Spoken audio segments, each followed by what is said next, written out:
see.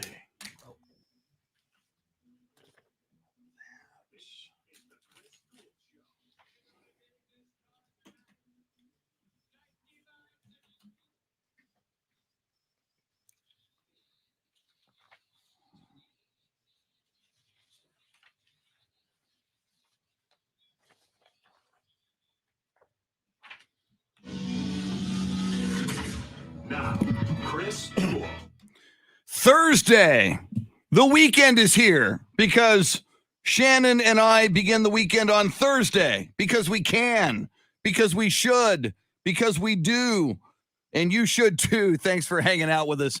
It's the Chris Duel Show with Shannon Salty Sweeney, Dave Ayler, your soundscape stylist, bedecked in his St. Louis Cardinals t-shirt. We will talk to him shortly as well.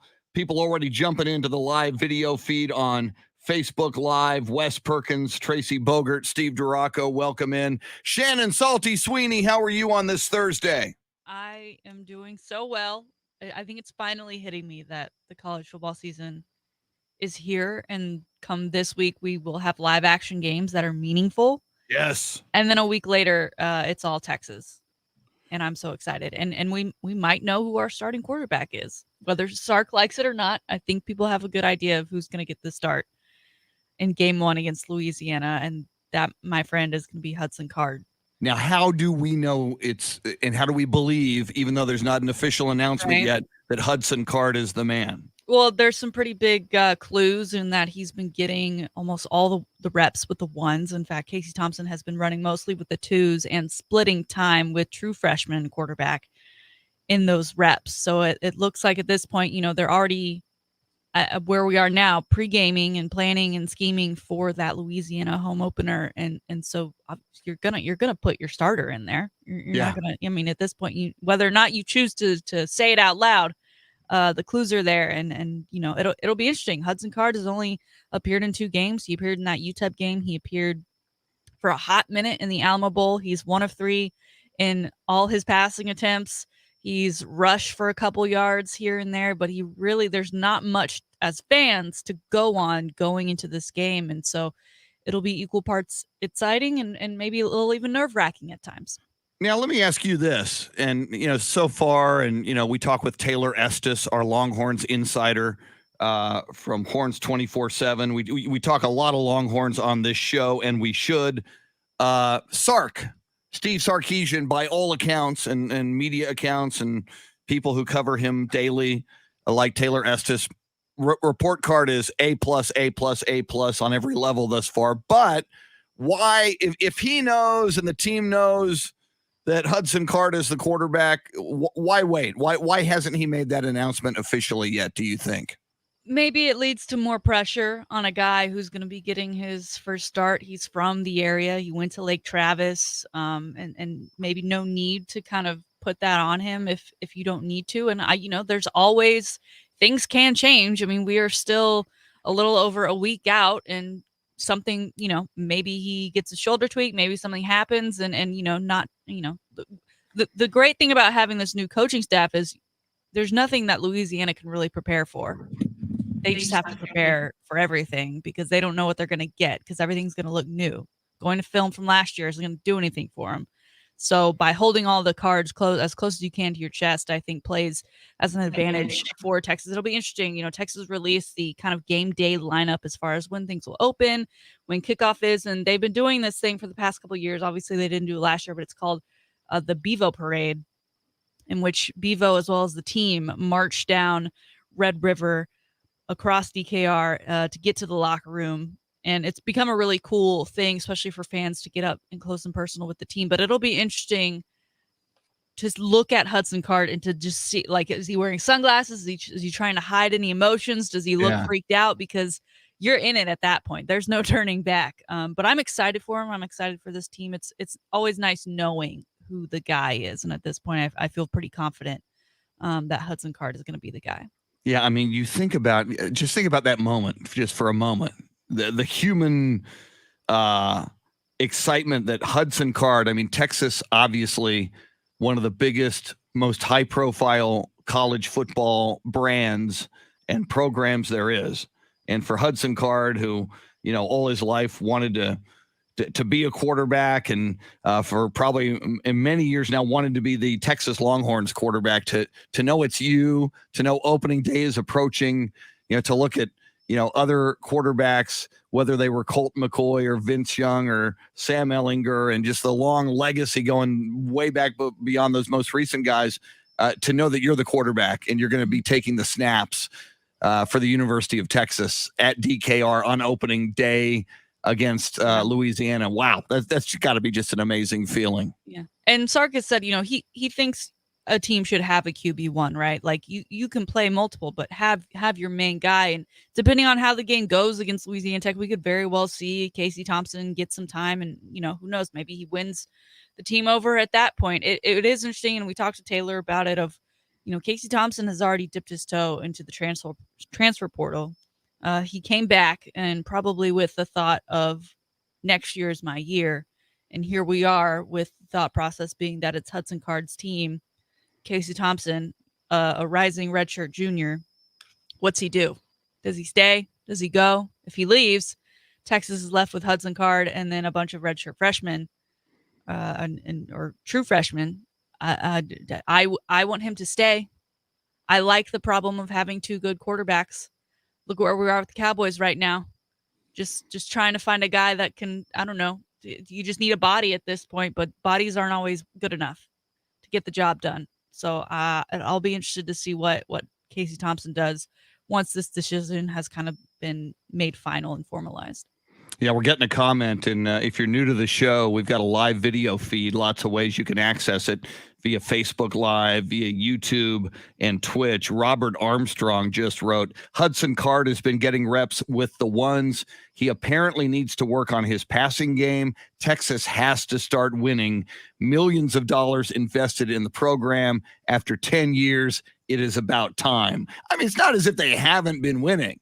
They're now not winning to Texas standards. I get that, but there's been winning seasons. There's been bowl appearances. Just not the level of winning that Robert and you, as an alum, Shannon, and Texas fans everywhere have come to expect, and I think rightfully so. Yeah, with that brand and all of those resources, and now Steve Sarkisian as a head coach. Yeah, let's get this puppy going. Let's start winning a lot of games every season. We were spoiled with 10-win seasons back to back to back to back to back, where when you weren't, going undefeated, it was a disappointment. And now we're just clamoring for a 10-win season.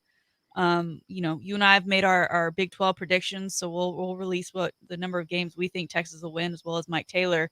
I'll get those out a little bit later today, and we'll see if anyone's got Texas getting 10 wins in Sark's first year. And you're right. We did say Hudson's been getting reps with the ones. As far as passing, the word is that he isn't a more accurate passer than Casey Thompson.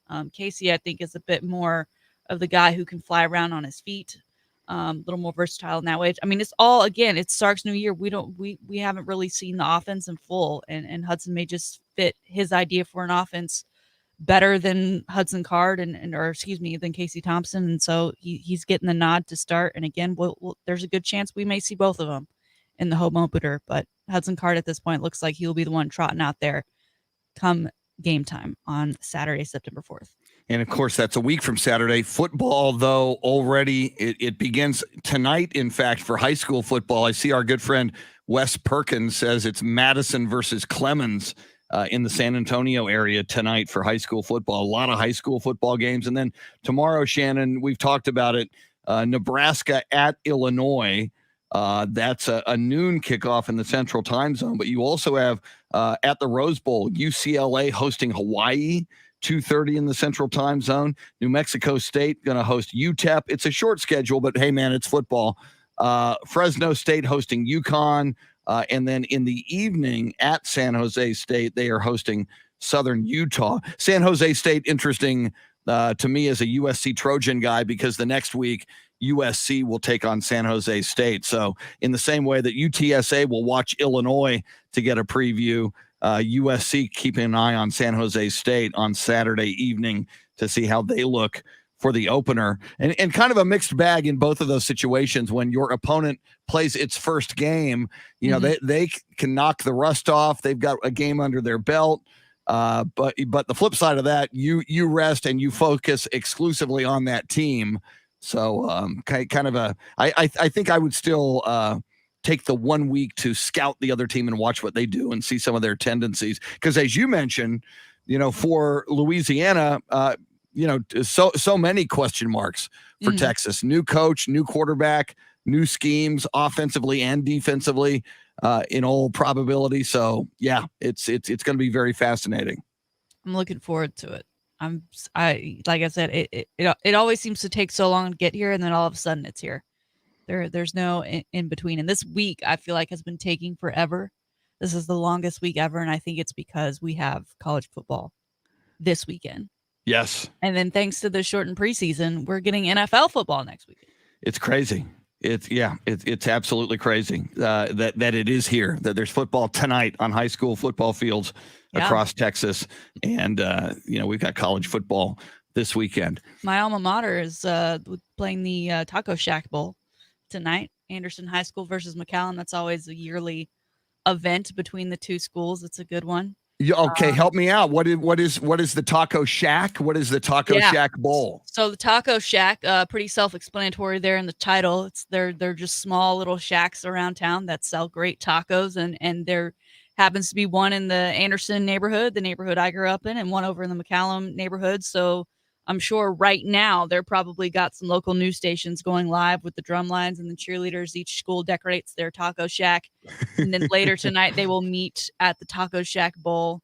I don't know what the record is. I think it's evened up in recent years. And McAllen and Anderson have always kind of been considered rivals, thanks to, they're just kind of down the road from each other. But they've changed the divisions and the 6As, 5As, 4As, they've changed so much so frequently that I don't even know that they're in the same ones anymore. But it's always just a great way to kick off the school year and the football season. And, I was in band there. So, it was my first time to go march on the field. Wow. So is it always opening week? Is that the opener, these two schools? Yep. That's cool. Big opener. See, that's what I love tradition. That's why Texas versus Texas A&M on Thanksgiving, bring it back. Give me tradition. You talk about your school in the Taco Shack Bowl on opening day. That's cool. Now, is there any kind of like a golden taco trophy or something that the winner gets? I think it's like a gold football trophy. I don't know that there's much to it other than it says Taco Shack Bowl on it. It should be a gold taco with like football with laces on the taco. It should be a taco that looks like a football with laces on it. I'm just saying. Yeah, I don't know. It might be a little late for that. Yeah. At this point, it's kind of they've been doing this for a while now. Well, but it's a lot of fun. Go Trojans. See, I've just been waiting for you to say "Go Trojans," and I appreciate that. Now you're going to clip that news, even though they don't play, until next week. Dave Ayler is our soundscape stylist. Dave wearing his St. Louis Cardinals t-shirt. Every time I ask you about the Cardinals this year, you tell me how disappointed you are, but you're still a fan. They're not going to the postseason, barring a September miracle, but you're a fan, and that's very, very cool. And they re-signed Yadier Molina for next year, and he's already said it's going to be his last season, so he'll retire a Cardinal, go in the Hall of Fame as a Cardinal. First ballot Hall of Famer. Very nice. So they might as well just put his number on the outfield wall now, and just start it now. So now. What just every year it seems like the Cardinals are knocking on the door. What has been their problem this year as far as just not breaking through and winning as much as we typically expect them to? Well, they went into the season with questionable pitching, and then the one ace that they had got hurt, and he's been down for most of the season. They were expecting him to win 15, 20 games, and I think he's only pitched in about 10. And so that's been a part of it. It's just injuries and bad pitching. Speaking of baseball, the Houston Astros won yesterday. It was a day game at Minute Maid Park. In 10 innings, they beat the Kansas City Royals. Alex Bregman, a couple of hits and an RBI, back in action he had been out of the lineup for 2 months. So now that we get into this stretch run in late August and moving into September for the Astros to get Alex Bregman back, kind of a big deal there. So taking a look at the standings now in Major League Baseball, and of course we've been updating. The Astros kind of the last couple of weeks found themselves back in a bit of a race with the Oakland A's, and most recently though things have kind of gone the Astros' way. Certainly this week, and of course as I speak, the standings. There they are. There's the Major League Baseball standings. The Astros, as we speak, a 5-game lead on the Oakland A's. That was down to about 2.5, Shannon, just a few days ago. The A's have lost 4 in a row. Thank you, Oakland A's. And the Astros have won 2 in a row now. So things looking better. In fact, the Seattle Mariners, who weren't even on the radar, they're 6 back. So the A's are 5 back and the Mariners are 6 back. So the A's kind of almost about to fall into a tie with the Seattle Mariners. So if the Astros can just start getting it together and win consistently, the Yankees have made a lot of noise. They've won 11 in a row. They're your red hot team currently in the American League. But Shannon, there's so much hate piled upon the Astros this season, being booed at every stadium. I would just find it hilarious if they went back to the World Series and won it this year. With all of these booing, angry fans. And they could say, hey, yeah, no trash cans, everybody.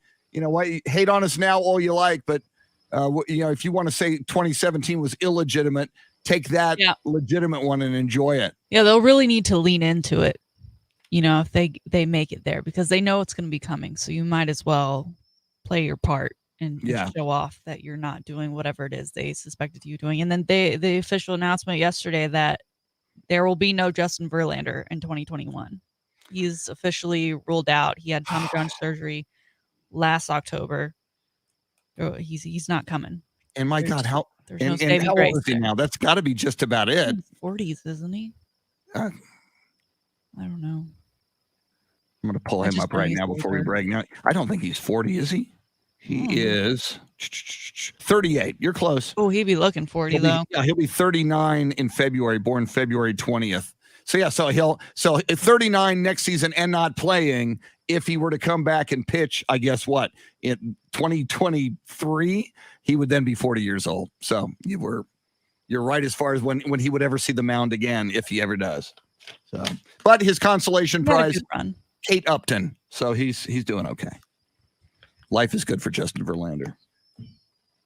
Thank you very much for the swing, Mr. Dave Ayler. Quick break coming up. It is the high five play of the day, and especially if you're a Spurs fan, and even if you're not, it's kind of cool. High five play of the day coming up has something to do with the Spurs and Spurs you have heard of and Spurs who are no longer with the Spurs.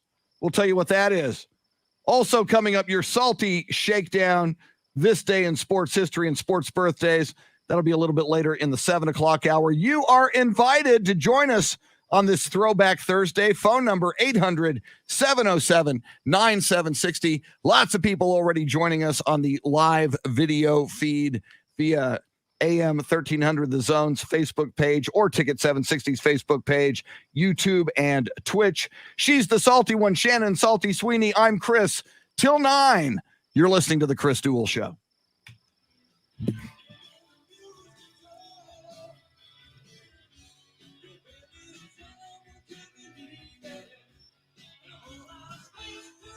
Fonzie J. Rodriguez, good morning. Beth Settle, good morning.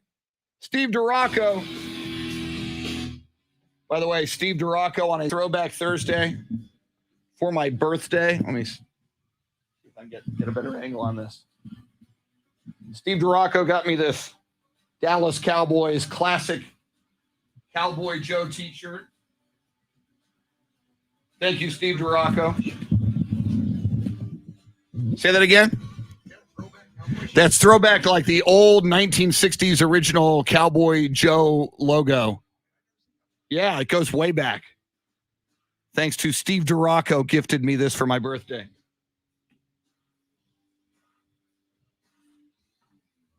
All right, now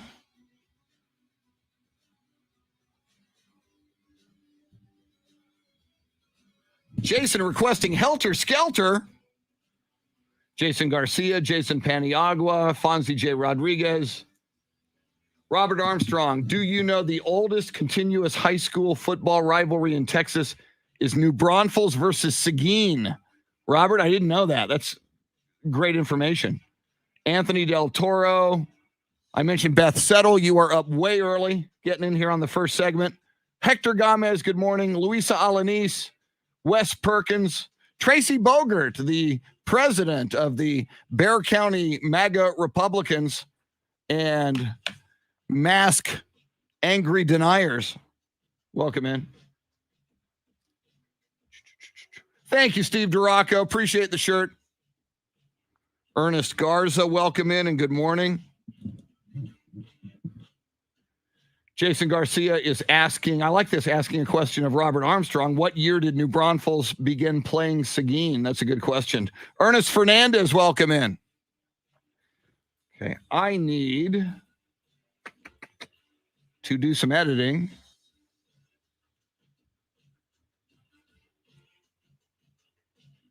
And let's see.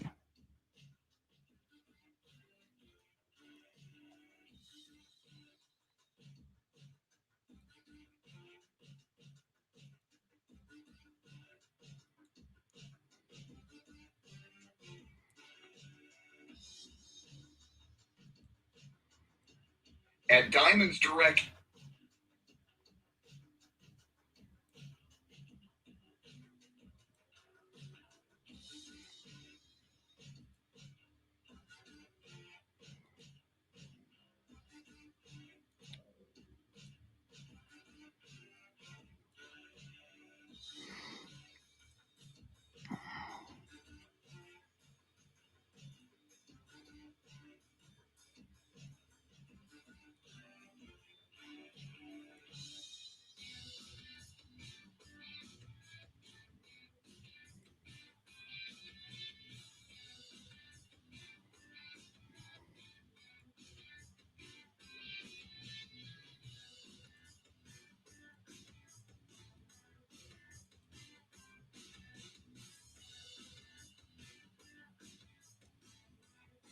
Okay, let's see if I can save this. Where's...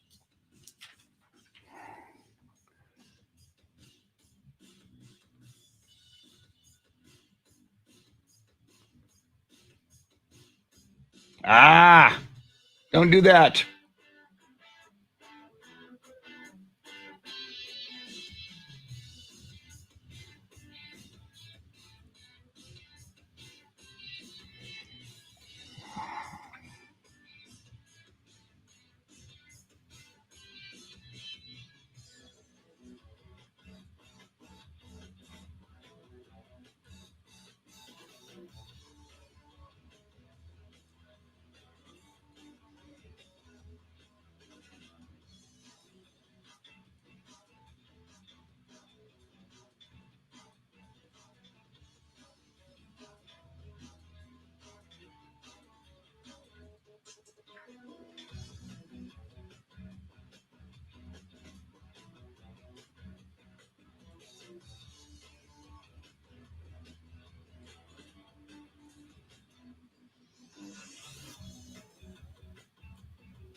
Okay, let's see here. This is...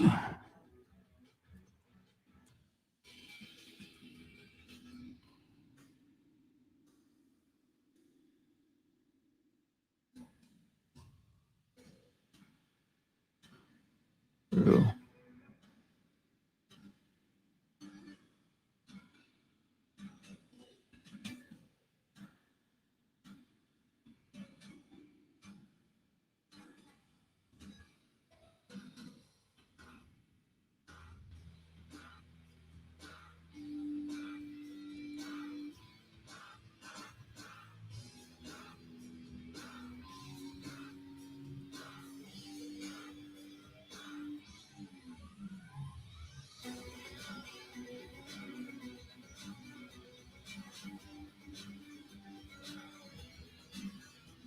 Jesse Bratton, good morning.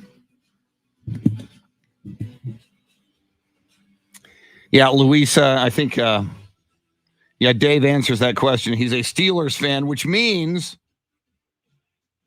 He jumped on that Steelers bandwagon at one point in his youth. We like him anyway. He's not obnoxious about it. Although he did say yesterday, I'm a Cowboy hater. It's a bit rough. All right. This is way too long. How did that happen?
Listen to this deal at Diamond Direct right now. You can get 5 years, 0 interest financing on any purchase. You heard me right. For a limited time, you can buy anything at Diamond Direct. Spread your payments over 5 years without paying a dime in interest. It's incredible. How about this? A $6,000 designer engagement ring. You pay only $100 a month with nothing down. Or a $3,000 pair of diamond stud earrings. You pay just $50 a month. Everything is included in this premier financing event. I'm talking rings, earrings, pendants, bands, bracelets. Just find what you like, divide the price by 60, and that is your super low payment. You can even finance the sales tax. It's unbelievable. 5 years, 0 interest on anything and everything with 0 down for a limited time at Diamonds Direct. This is a remarkable offer that makes fine jewelry even more affordable. In store hours and directions and more details at diamondsdirect.com. With approved credit, Diamonds Direct.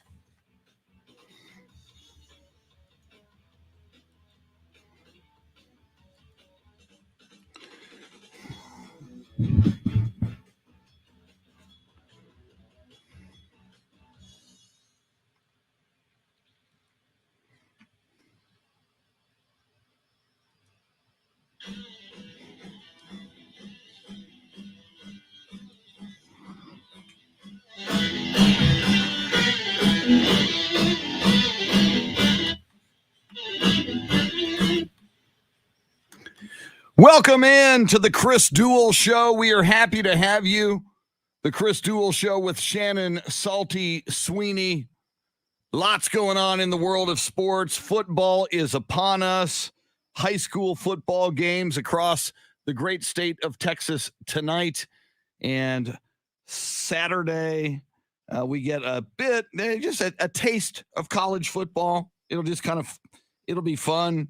You know, most of the country will get to watch Nebraska at Illinois. You also get UCLA, Hawaii, and a few other games. We are all about the football. We're talking college football today. We are talking and a little bit of high school football, Shannon, on the live video feed. And again, this is coming from a listener, Robert. So I haven't fact checked it, but it is interesting. And if anybody wants to dispute it, they can. You talked about your traditional high school football game, the Taco Shack Bowl, which will be played again tonight.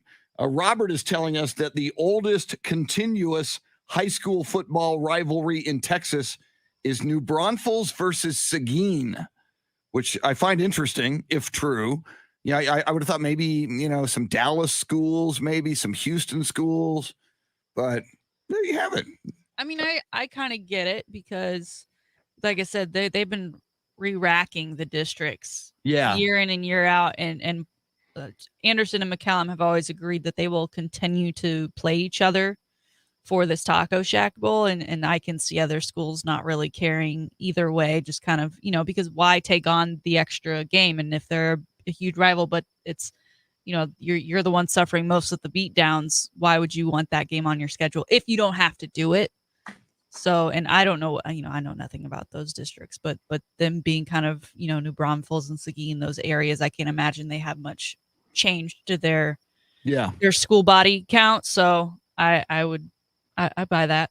That does, it without does, having no other knowledge of it. No, but it does kind of make sense that in mega cities, in your larger cities, you're right. Turnover, changes in high schools, changes in districts, that things would change over time. Whereas in a smaller town, it's more likely that, the main hub school in a Seguin or in a New Braunfels would be the same in over time. So I totally get that. Makes total sense to me. All right. It is time for the high five play of the day. We like to give out high fives every morning at this time, and we're going to do that right now. High five is brought to you appropriately by High Five, 2 locations that Shannon frequents often in the Austin area.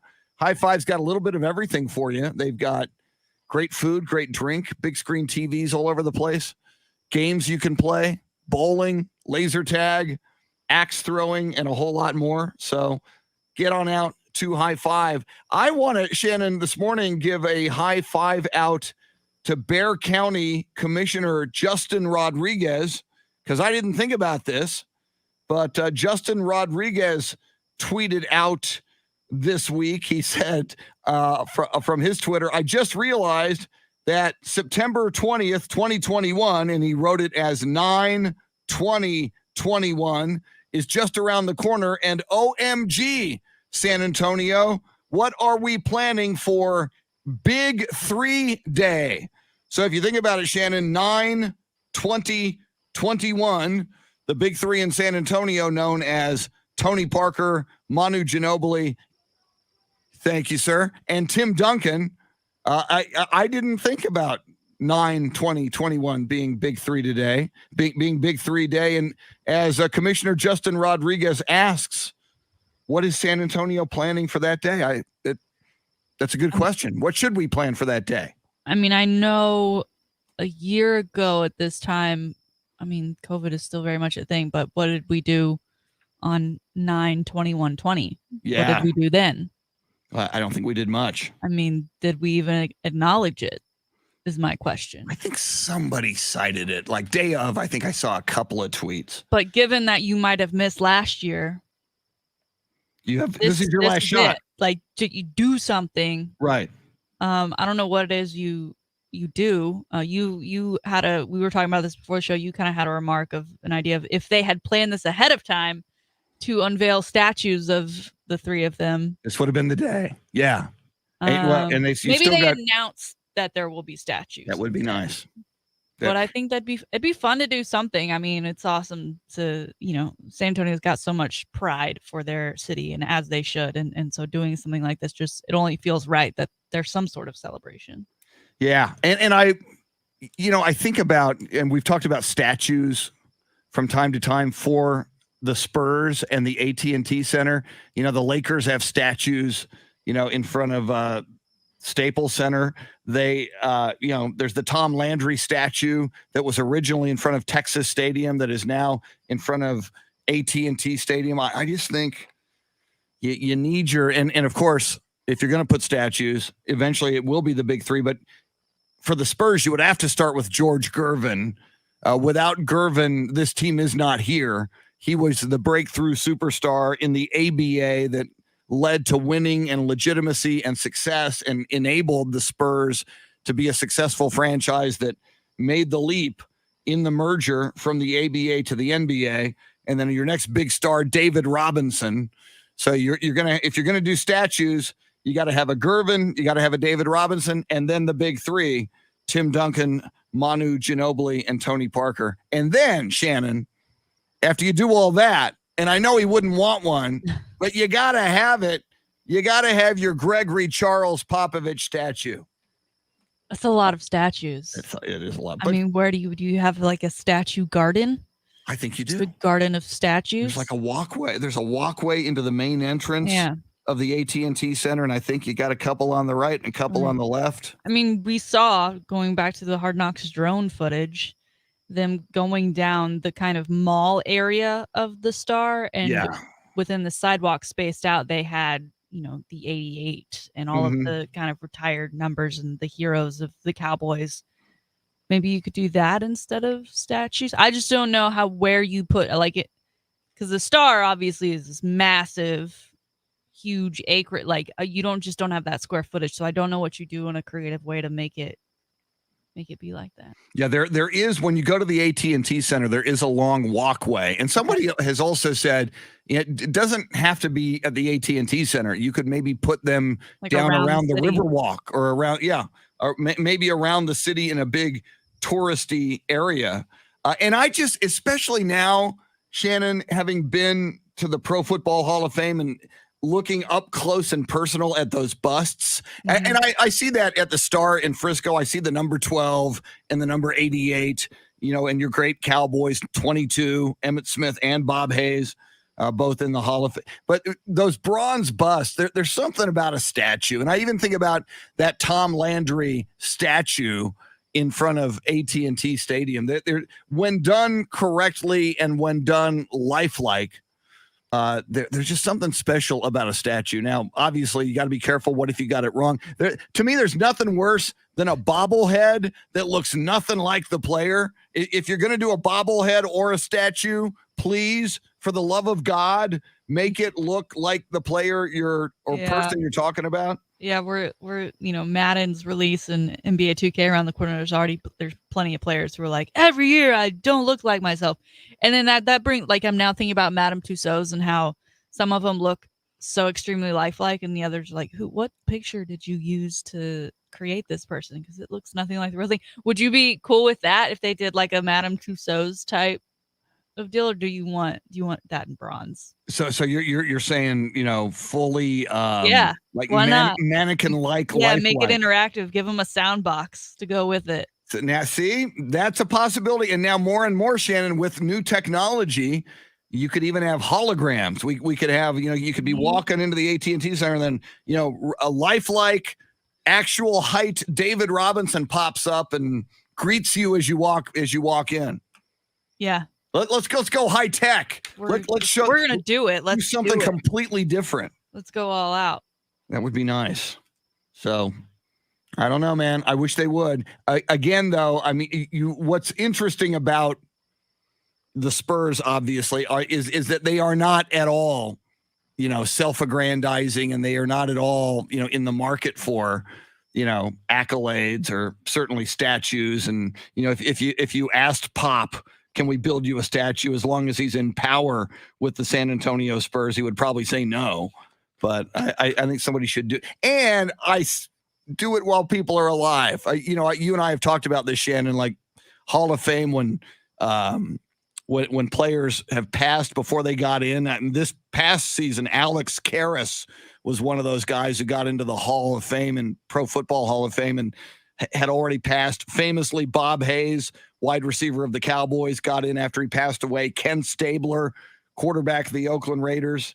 So honor people now. Don't wait till some other time. Honor them now. And and there was one time, there was a Spur named Mike Mitchell who lived in town. Mike Mitchell was great. Mike Mitchell averaged like 22 points per game, kind of played in the shadow of George Gervin. So Mike Mitchell never got the the run or the accolades. I had the privilege of, and Mike Mitchell, you can make the argument if there's a Johnny Moore retired number up there and there's an Avery Johnson retired number up there in the rafters, you could make the case for a Mike Mitchell, and there never was one. They never put his number in the rafters. And so he died a few years ago.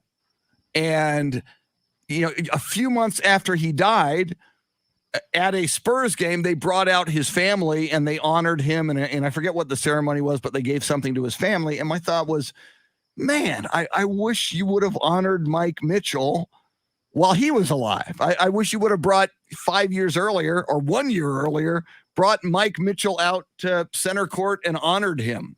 So I'm just somebody who deserves honor. You should honor them while they're alive. That's my big pet peeve with the Pro Football Hall of Fame and with any. So statues, can we get them commissioned by Big 3 Day 9/21 9/20/21? So I just looked at the date. That's a Monday. Okay. And what better than a 3-day weekend? Yes. And so maybe you just take the day off and celebrate as if you just won another championship with the Big 3 and just go so hard and take that Monday off. And have a river parade. And go honk your horn down on Commerce. Go honk your horn down on Commerce Street. Yeah. All right. There's that. I wonder if that's ever going to happen again, Dave Ayler. Just the wild celebrations, the honking of horns on Commerce Street, the Spurs championships. Come on, man. I need that back. I hope so, but I don't see it coming anytime soon. So, well, somebody quoted, a lot of people look at, we talked with Bill Schoening about this yesterday. A lot of people look at what the Spurs are doing and they see it as rebuilding, yet you look at the talent level of those young players, and if one or two of those young players that are not that young anymore, I think Derek White's 27, but, DeJounte Murray, Lonnie Walker, Bill Schoening said that's a guy who might be on the verge of a breakout year. If it all comes together, and somebody, Shannon, quoted Jason Kidd, the new head coach of the Dallas Mavericks, is saying, that the talent on that Spurs roster is scary. And if it all comes together, that can be a scary, good basketball team. Again, I talk about the Houston Astros in a year that everybody's booing them. I would love to see them win the darn World Series.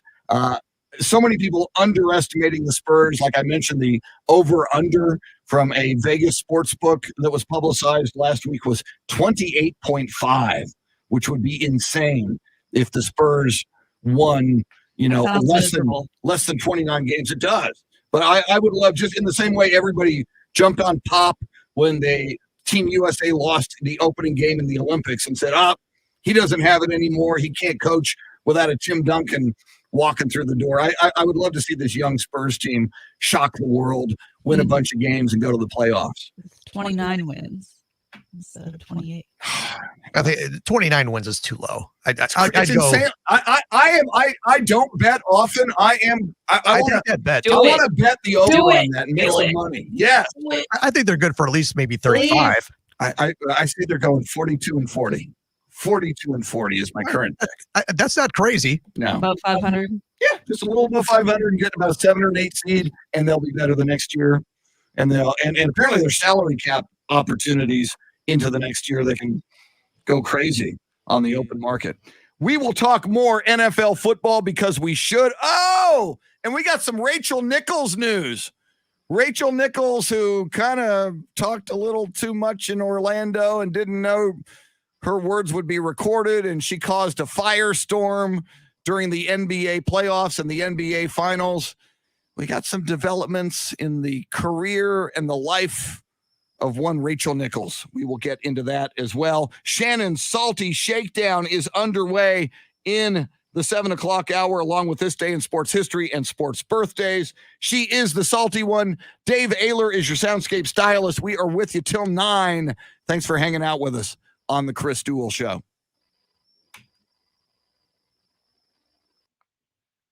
Yeah, Louisa, a lot of people agree with that.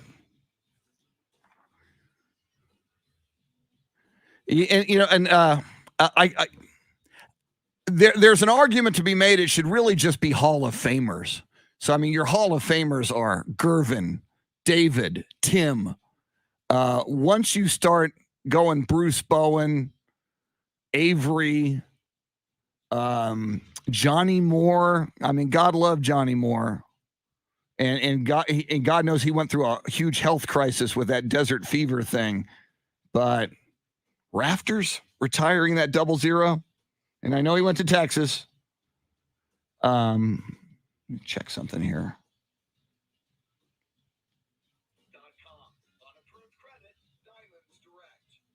What was that?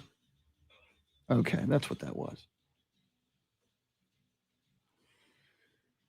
All right, there's that. There's that.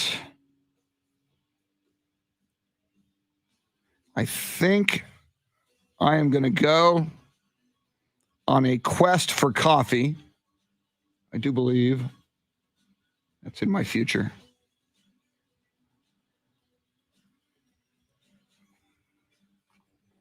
Amen, Robert Armstrong. I have had the privilege of meeting both of those guys, the late, great Mike Gale, who passed away just last summer. And a lot of, and Mike Gale and Kobe are two of those guys who wound up staying in San Antonio. And, you know, neither of them, I think, got the appreciation from fans that they should have. And that 1979 team that lost in 7 games to the Washington Bullets, that had a 3-1 lead over the Washington Bullets in what were then the Eastern Conference Finals, and let it get away.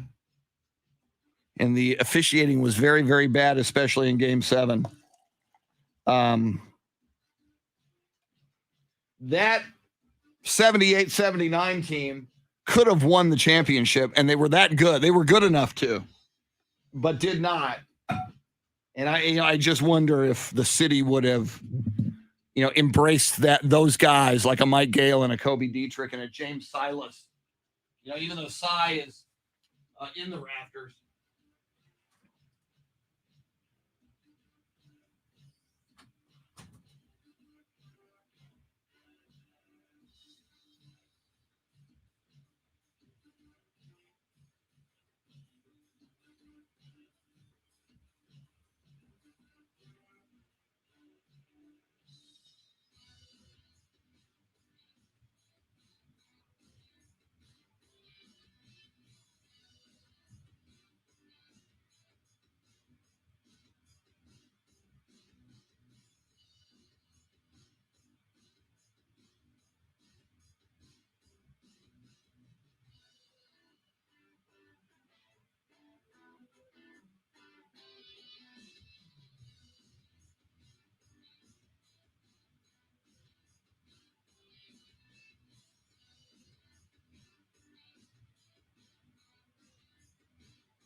I see you here working.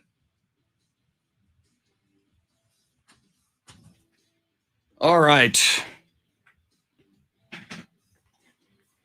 Yeah, Robert, I interviewed James Silas on this show about a year ago, and he was an amazing interview. Should probably get him back. But yeah, I mean, Silas was so good. A knee injury late in his career limited his effectiveness near the end. But man, when he was in his prime and healthy, he was one of the best point guards in basketball, ABA or NBA. And, he made the transition from ABA to NBA. And Kobe Dietrich once told me, the Spurs and Bob Bass realized what a talent Gervin was. So Kobe Dietrich once told me, everybody, Silas, Dietrich, Mike Gale, everybody scored a little less because they were told consciously, get the ball to Gervin. Sometimes they had open shots, but the franchise knew that Gervin was putting them on the map. And you can't, in retrospect, it was such a narrow margin to get into the NBA. Whatever Bob Bass and Angelo Drosis and this Spurs leadership did, they did it right. Because, and my goodness, as someone who was in the Hemisphere Arena, and my friend Steve Duraco, who is in here, he and I would go together as kids, and we were too young to drive, so we'd ride the bus from the Methodist Hospital to the Hemisphere Arena to see that success and see them go on and, go to the finals 6 times and win it 5 times and to be so successful for so long, that 23-year run, the best percentage of any team in any sport, just so remarkable. Okay, I need to save this.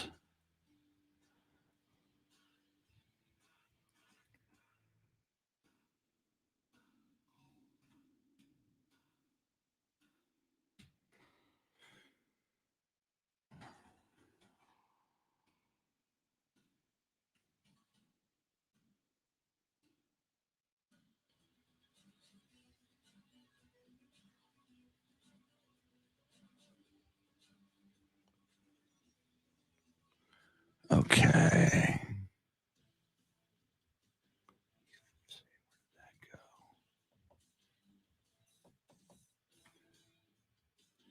All right.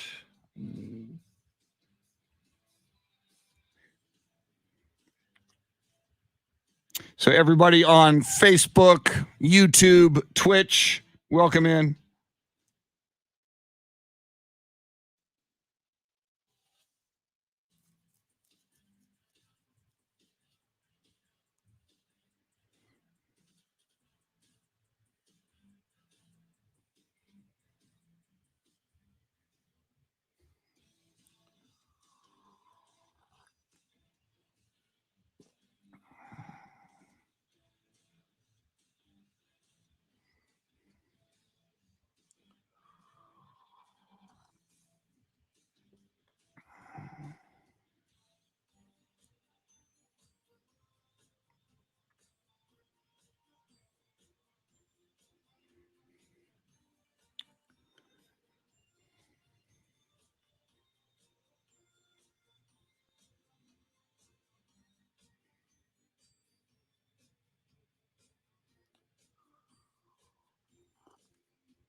We'll talk a little Rachel Nichols here.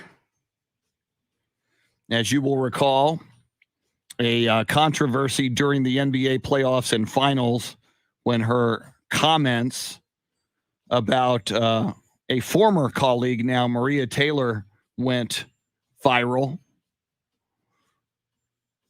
She no longer has the gigs she had at the 4-letter network.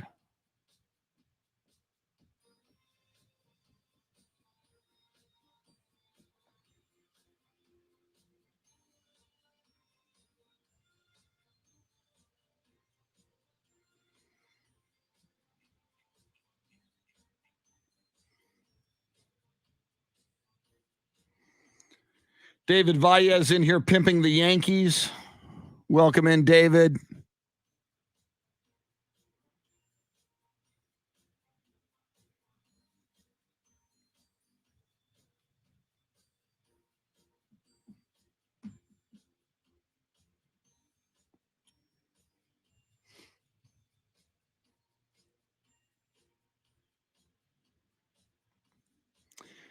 Yeah, Shannon, apparently, and I see the exclamation mark by the ticket on this board. Apparently, we're no longer on Facebook Live via the ticket for some reason. I just tried to click on it on Facebook, and it's not there. Let's see. Go back. This content is not available right now. I hate it when that happens.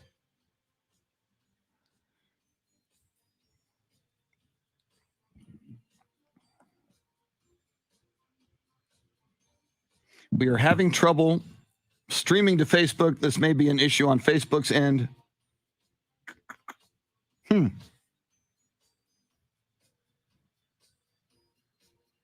Still up on YouTube. Thank you, Jason. Thanks for being here.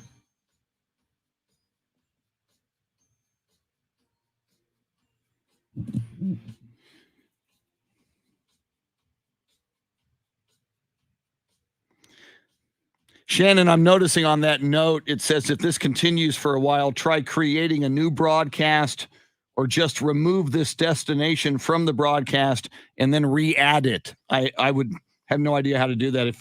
If you know how, later, maybe at the bottom or something, give that a shot.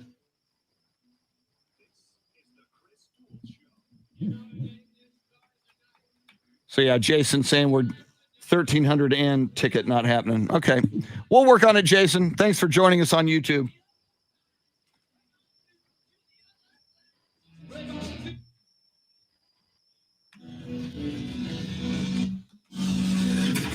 Now, Chris Duel. Glory, glory, hallelujah. God bless America and all praise Tom Landry, a football god on high. Thank you, Jimmy. Tom Landry, along with George Hallis and other football gods in heaven, showering football blessings upon us as tonight across college football, across high school football stadiums across the great state of Texas, including Shannon's beloved Taco Shack Bowl. Football happening tonight in Texas, college football happening on Saturday, of course, NFL preseason action. And wow, this being Thursday, Shannon, I guess we are 2 weeks away, 2 weeks from tonight. America's team, the Dallas Cowboys, against the Tampa Bay Buccaneers. I can't believe it's all happening. It's all this close. It's beautiful. I could not be more excited. I want them to win because I don't want to start off the season the way I feel like we're used to and just ultimate and immediate disappointment. Yeah. But I have a good feeling about it. Dak is reportedly going full strength now with his throws beginning today. They said he looked good yesterday. So I feel like we're moving in the right direction here. Yeah, but realistically, and I'm like you when it comes to the Cowboys, I'm a dreamer. I'm gullible. Every year, it's like, even when Quincy Carter was quarterback, well, if Quincy Carter has a great year and if we can just win the East, go 9-7 and just really peak in the playoffs, we can get to this. I mean, I've always believed the Cowboys could and would go to the Super Bowl every year, but opening night in Tampa against that Buccaneers defense that, had Patrick Mahomes running for his life. And that will be the first game back for Dak Prescott. My goodness, it is going to be a formidable task, but with great peril comes great opportunity, and hopefully Dak Prescott and the Dallas Cowboys will shock the world. So go get them. Speaking of shock the world, Shannon, the sports world was a little shocked during the NBA playoffs when one Rachel Nichols, a recording of her was revealed and went viral, with Rachel Nichols complaining about Maria Taylor and, kind of seeming to bring race into the equation. And it wound up getting Rachel Nichols off, being the sideline reporter for the NBA finals. Her show, The Jump, for a few days, she disappeared from it. Well, Shannon, we have some developments in the Rachel Nichols career. Do you care to share those with the class? Yeah, she has been taken off of NBA coverage by ESPN, and her show, The Jump, as you mentioned, has now been canceled. She sent out a tweet right as the announcement kind of became public. She said, got to create a whole show and spend 5 years hanging out with some of my favorite people, talking about one of my favorite things. An eternal thank you to our amazing producers and crew. The Jump was never built to last forever, but it was sure was fun. More to come. And then her bio now says ESPN now. So she's still with the company as of right now. I don't know what it is she'd be doing. I mean, it's interesting that she's sticking around.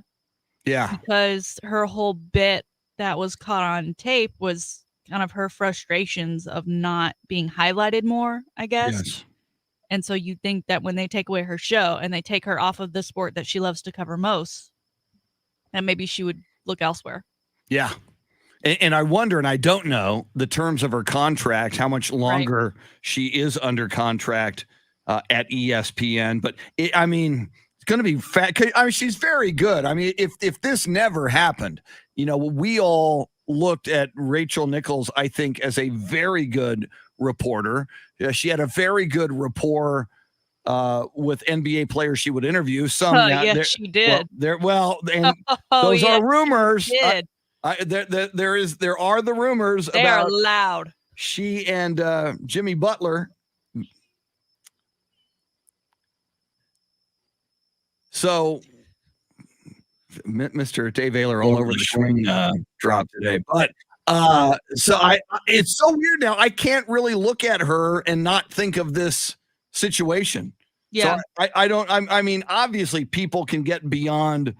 And it is kind of unfair, if not very unfair. You look at her entire body of work, you look at all of those years and her career, and for this moment to define her and alter the trajectory of her career, and she's currently got a gig, so it hasn't ended her career yet, but certainly I think it's affecting her in a big way. ESPN's handling of this from The Jump, no pun intended, to now has been questionable, right? I mean, they preach about wanting to, lift up women and bring them more into the spotlight, and then something like this happens, and they have an opportunity to, fix it in a way that both parties are happy. They keep both talents, they come to an actual resolve, and instead they turn it into more of this almost like cat fight. And one then has to go. Maria Taylor makes the exit herself, but then they still turn around and punish Rachel Nichols, and now you are without both. And then on top of that, ESPN says they're not going to have a replacement for Rachel Nichols on ESPN Game Day, so that female voice will once again be missing. And then who knows what they're going to do for their kind of daily NBA sole focus coverage on ESPN, which, The Jump, it's been there for 5 years. I mean, I've watched it time and time again, just because I'm home in the afternoons. I have ESPN on. It's just kind of become part of my daily schedule where I get my NBA rundown. I don't know where you end up getting that. I mean, ESPN already has so many shows that are just, let's talk about anything and everything in a roundtable style, that one, I think, to me, stood apart, not only because it was a woman who wasn't just the moderator. I mean, she got to share her opinion each and every day, but it was solely focused on one topic. I have a feeling, because The Jump was so associated with Rachel Nichols. Right. I have a feeling ESPN realized it's like, well, we can't fire her from The Jump and put another, and if, first of all, if you don't put a woman in, then that's ridiculous. Then you look bad if you make it a man hosting The Jump when it was Rachel Nichols. Secondly, part of the Rachel Nichols controversy in the audio that was released was her complaining and seeming to infer that Maria Taylor, there was a race factor. So anything that ESPN would have done, if you would have removed Rachel Nichols and replaced her with a white woman, they'd go, oh, a white woman for a white woman again. Here we go again. Now, if you would have replaced her, It was a no-win. If you were replaced her with an African-American woman on the jump, you go, see, they're trying to make themselves look good after the awful Rachel. So I think what ESPN is doing is saying, let's dissolve the jump because you can't do that show without thinking of Rachel Nichols, even if we replaced her. So I have a feeling they're going to just come up with another name, another basketball-related name. It'll be an NBA conversation show, not called The Jump, called something else that doesn't have kind of that Rachel Nichols slime to it that I think would always exist if you kept it going. And then, probably, and I think the right thing to do would be to find and promote, a female anchor, a female voice somehow on that show, whatever ethnicity she may be. It was a lose-lose situation no matter what ESPN did, but I think there was maybe a more graceful way to lose it. I mean, the fact that they kept the jump on the air throughout the NBA playoffs because it benefited them. And now that we are in the off season and they're getting everything prepared for next year, now is when they're like, okay, we'll take it off the air now, because look at all the viewers we droned up because they wanted to see if Rachel was on today or if she was going to have a comment about what was going on. I mean, that was, to me, the way ESPN handled this was very self-serving and didn't take into account the human beings that were actually involved. Yeah, very good point. And it almost, to me, Shannon, reeks of, they talk about, and you having worked at the state capitol, like a Friday night news dump. You do a press release on a topic that people aren't going to like. You do it late on a Friday so that the weekend happens, so that you hope it becomes a little bit of old news by Monday. The fact that they do this in the off season, in August, I think they're trying to hope that maybe a lot of people don't notice this. What they should have done is wait a week or two for college football to be in full swing, and maybe even the NFL. They should have done this 2 weeks from now, the Thursday that the Cowboys play the Tampa Bay Buccaneers. Oh, by the way, the jump, we canceled the jump. Well, it's also, you have Max Kellerman exiting First Take. And I don't know if maybe that, like you say, you kind of put all of this out there at once, and hopefully one thing kind of, they dilute each other in the process. And they're going to have this rotating cast to fill in with Stephen A. It'll be interesting if she gets paired up with him, especially like he is mostly basketball. I mean, obviously he talks everything, but he is also mostly basketball. So to have her go up against him, that would be interesting. To me, I'm just curious what they're going to do with her next, and if she's doing whatever she's going to be doing happily, because they've kind of taken her off of everything that she loved. Okay, what is she going to do now? You know what? And you are right. It is a little weird if they paired her with Stephen A. Smith because they're both so basketball heavy. But I mean, if you're going to keep her under contract, she is a big name. And in a weird way, this bad controversy put her out there more. She's a kind of more of a household name now than she was before the controversy. And as you've often said, Shannon, kind of lean into it, not lean into this specifically, but you put her on a reaction show, a debate show that is more intense than the jump. That would be going toe to toe with Stephen A. Smith. That's not a bad idea. If I was now, what do we know about Max Kellerman? Why is he exiting First Take? Did he find a better gig, or what's going on there? Do we know? He's been rumored to be on the outs of that show for a while. I think when Skip Bayless was up for contract negotiations with Fox, they were considering bringing him back to partner back up with Stephen A. And so there was an idea that Max would be leaving. Max gets a lot of crap on the Twitters. He's trending almost daily for things that he's said that people don't agree with. I think he's fine. I think he's been doing, ESPN's been shuffling their radio lineup a bit, just as much as they've been shuffling their TV lineup. And he's been doing, I believe, an afternoon show. And I think he's going to move to mornings. So I think he's getting a bump in radio and just kind of being taken off First Take. Whether or not it was his call, I have no idea. Yeah. And it's so weird, though, with him. I always associate him with, First Take and associate him with having debates with Stephen A. Smith. I don't know how he would play as a solo act or, without that debate dynamic. That's going to be interesting to see. And the other thing about Max Kellerman that occurs when I see Max Kellerman, it almost looks like a lot of his takes are manufactured just to be on the opposite side. And I know that's part of the gig is they want to be on the opposite side. But, you mentioned Skip Bayless. When I watch him go against Shannon Sharp, and I know a lot of people don't like Skip Bayless. They seem more grounded in their own beliefs. Like, I mean, it seems more legitimate and authentic, whereas something about Max Kellerman for me seems manufactured. It's like I'm throwing these grenades because I'm supposed to throw a grenade here. So when he first started, I didn't know where he came from. Like, we know Stephen A's been covering basketball in the NBA and the forever. Philadelphia Inquirer he had a background in print journalism. And so I kind of see your point of, let's just get a guy who is kind of quick on his feet and knows to always take the other way. Because I don't know what his credentials are other than that. I'm not saying he doesn't have any. I just was never aware. So maybe a Max Kellerman and Rachel Nichols show that would not work. You almost need, even though I think Rachel Nichols could rehabilitate herself on a show like that. Sure. You almost it's so weird. It's like I could see Rachel Nichols with Stephen A. Smith. Yeah. I can't see Rachel Nichols with Max Kellerman. You know what we need is a Maria Taylor, Rachel Nichols, Kevin Durant, Draymond Green sit down. Yes. But this one would actually serve purpose. See, I thought timely. Where I thought you were going was, even though Maria Taylor left the network, I thought you were talking about what we need is a Maria Taylor, Rachel Nichols debate show where they go at it all the time. But no, you're right. I do think, and that would be a big deal. Yeah.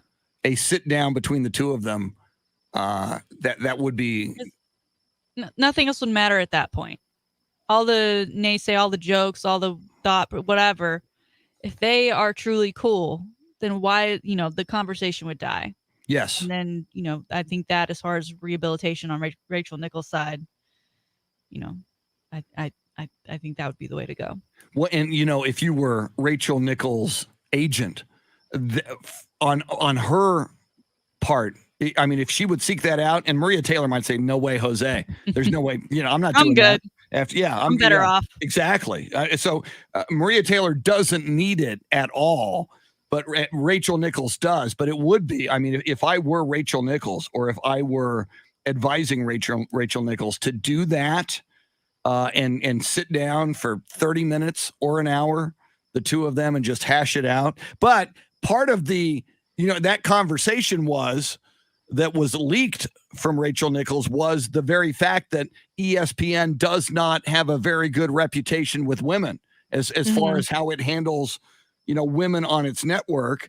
And if Rachel Nichols was going to be candid, that would come up between the two of them. And probably Maria Taylor, now having left that network, unless there's some kind of a non-disclosure agreement where she's not supposed to talk about the network, or she's not going to get some of the money that's due to her. I think both of them, and it would really slime ESPN, I think both of them would probably candidly talk about their problems with the network and why it wasn't a good workplace for women. Yeah, I would see it going that way. And it'll be interesting. Like I said, Nichols took the jump off of her Twitter bio, but she still has, the first thing it says is ESPN now. And she also mentions, where she worked before. So just maybe reading too much into that, I'm ESPN right now, like today, but maybe not tomorrow. Yeah. I have a feeling that, lawyers have looked at her contract, and, that network, it already has been harmed by what happened there, and they lost Maria Taylor.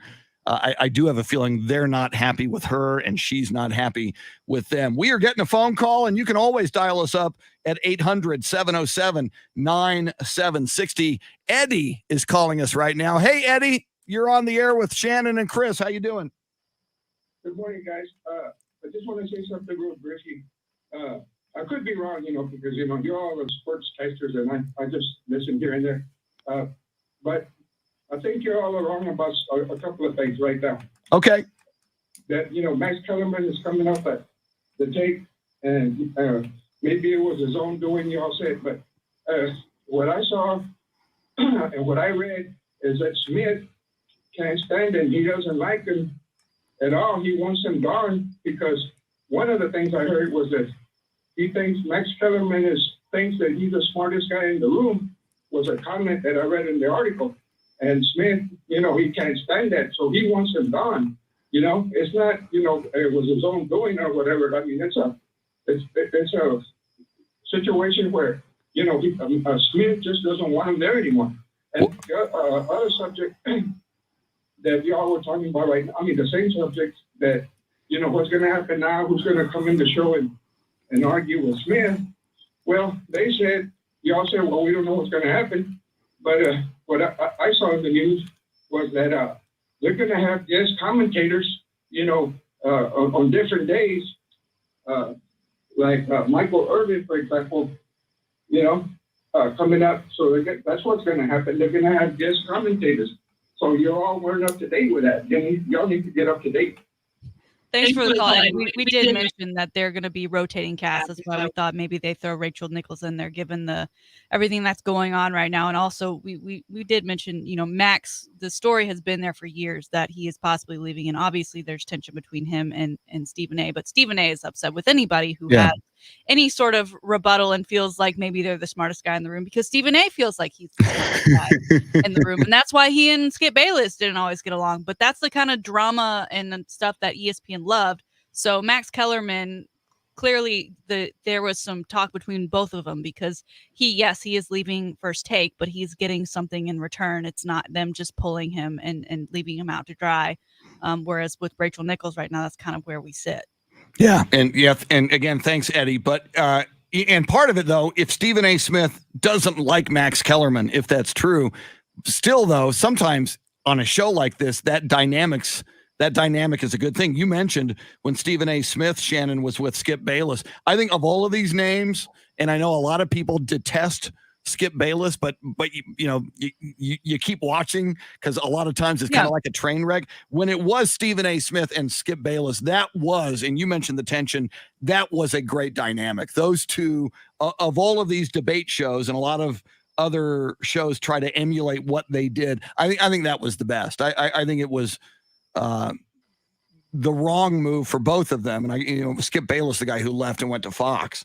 But that was the best dynamic for me, at least as a viewer. I thought they had a great chemistry. It was a great diversity of two different personalities, and they are very, they're very prepared and very knowledgeable, even if we don't agree with their takes. Plus, Skip Bayless is a Spurs fan, so and a Cowboys fan. Yeah, I mean, we've seen First Take throughout the last couple of years. Often, Max Kellerman was off doing whatever, and they were having a rotating cast of characters come in. So I don't think it's going to be too different to the viewer when Max Kellerman is out and then he just doesn't end up coming back. But it'll be interesting to see if they decide to keep this rotating cast, almost like it's the Stephen A. game show, where it's just who's the opponent today that Stephen A. will face off against, and then they start tallying scores or something, or if they eventually do settle on someone to come in and debate him regularly. Yeah, and you need to find, and it's not easy, because lightning has to strike, and you need magic in a bottle. But you need to find, I think, a superstar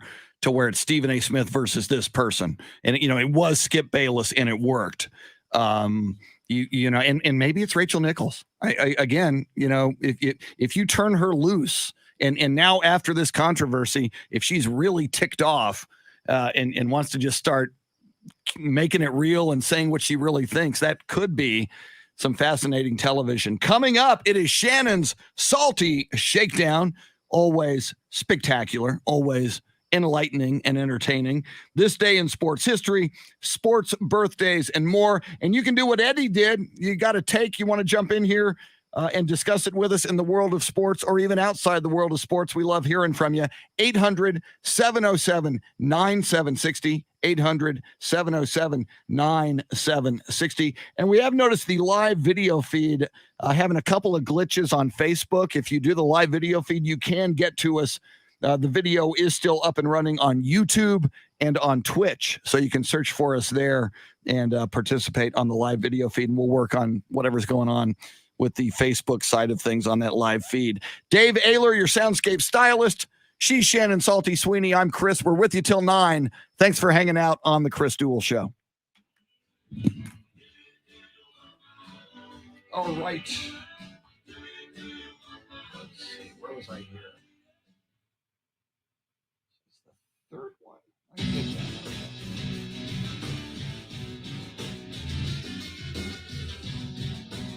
Oh, that's loud.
Hmm.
Here we go.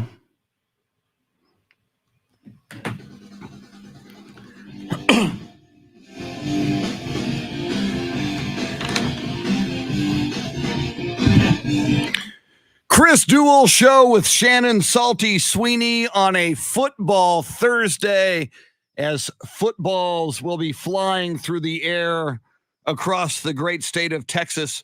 Lots of high school football action getting underway tonight, tomorrow. Then you've got college football Saturday, NFL football preseason. It is just a beautiful, beautiful time to be a sports fan, to be a football fan. Welcome in. You can join us on the phone lines, 800-707-9760. Lots to talk about in the world of sports. We are moments away from Shannon's Salty Shakedown. Before that, though, we'll get you updated on today's sports birthdays and this day in sports history.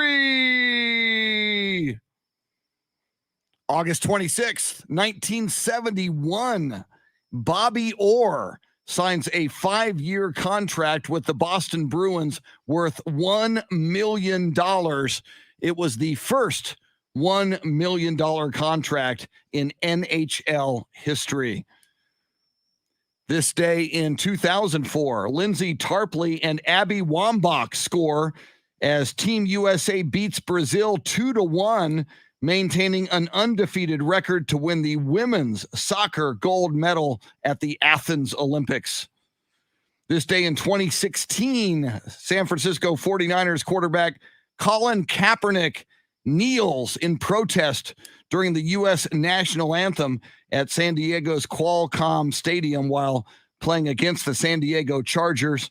Kaepernick objecting to racial injustice and police brutality. That was his first kneel down on this day in the preseason in 2016. And you know what happened after that. A firestorm ensued, and Colin Kaepernick's career in the NFL would ultimately come to an end. That's this day in sports history. How about some sports birthdays? Thank you, John. Thank you, Paul. Thank you, George. Thank you, Ringo. Thank you, Yoko, Patty Boyd, Linda McCartney, Olivia Harrison. Born on this day in 1957, Rick Hansen, Canadian wheelchair athlete and Paralympic gold medalist. By the way, those Paralympic Games are now underway as we speak. But Rick Hansen won Paralympic gold in 1980 and 2 times in 1984. He was born in Port Alberni, British Columbia.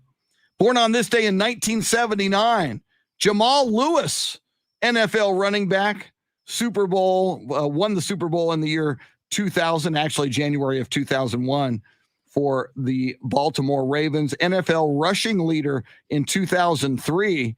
Jamal Lewis was born in Atlanta, Georgia. And finally, born on this day in 1989, the Beard, James Harden, basketball guard, NBA MVP in 2018, NBA All-Star from 2013 through 2019. Houston Rockets, most recently, of course, the Brooklyn Nets. Now a teammate of Patty Mills and Kevin Durant and Kyrie Irving. James Harden, born in Los Angeles, California. Those are your sports birthdays. That's your sports history.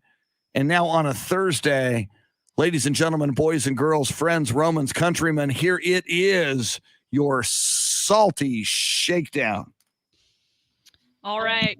Football season is upon us, Chris. And with that comes many documentaries, behind the scenes looks. And because we had kind of a strange year last year, there were teams that played in the springtime, one of them being Jackson State, who of course is coached by Prime Time.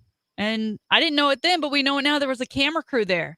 So nice. We have a Coach Prime documentary series coming to us via Barstool beginning August 29th. I want to play you this little clip from the series now.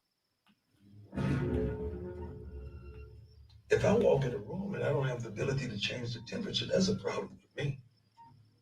If I walk in a room and I don't have the ability to raise everything up, there's a problem with me. if I walk in a room and I can't bring us together, it seems to be a problem with me. Why did Ada walk in that damn room?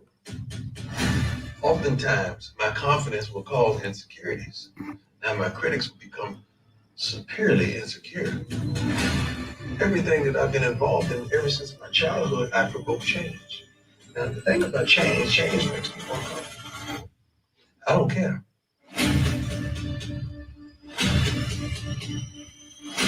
I'm built for this, man. I'm built for this. Yeah. If you would have told me about this a couple weeks ago when we had the Coach Prime not being wanted to refer to by his name, but just by Coach, I probably would have said no thank you to this documentary. But that right there got me a little hyped this morning. It's a 3-hour video in full. It's going to be broken up into 6 parts, again, premiering August 29th. And it is to show the differences between HBCUs and compared to Power 5 schools and the resources that they're working with. And yet these HBCUs have developed many NFL talents that have gone on to have Hall of Fame careers over the years. Coach Prime, obviously a Hall of Famer himself, now leading the way there at Jackson State. Chris, are you interested in this doc that's going to be released just what's 29th Sunday? Yeah. Oh gosh, yes. I mean, first of all, that's why they call him prime time. I mean, he is Deion Sanders is must-see TV. And you think about it, with so much going on, a guy who had this amazing NFL career and a great career on the NFL Network, now trying to make it work in college football. And you mentioned historically Black university as well. That dynamic we get to learn more about. Yeah, it sounds fantastic. I just wish, we've been so starved for football, and that's why part of why we love Hard Knocks, because it comes out at a time when, we're waiting for football to really, make it into the regular season in the NFL and for college football to be underway. I wish this, and I'll certainly watch it Sunday, but I wish this would have dropped, 2 weeks ago, a month ago, when we really could have focused on it more. I think it kind of is going to get lost a little bit in the football frenzy, but more football is good football, and I will be all over this.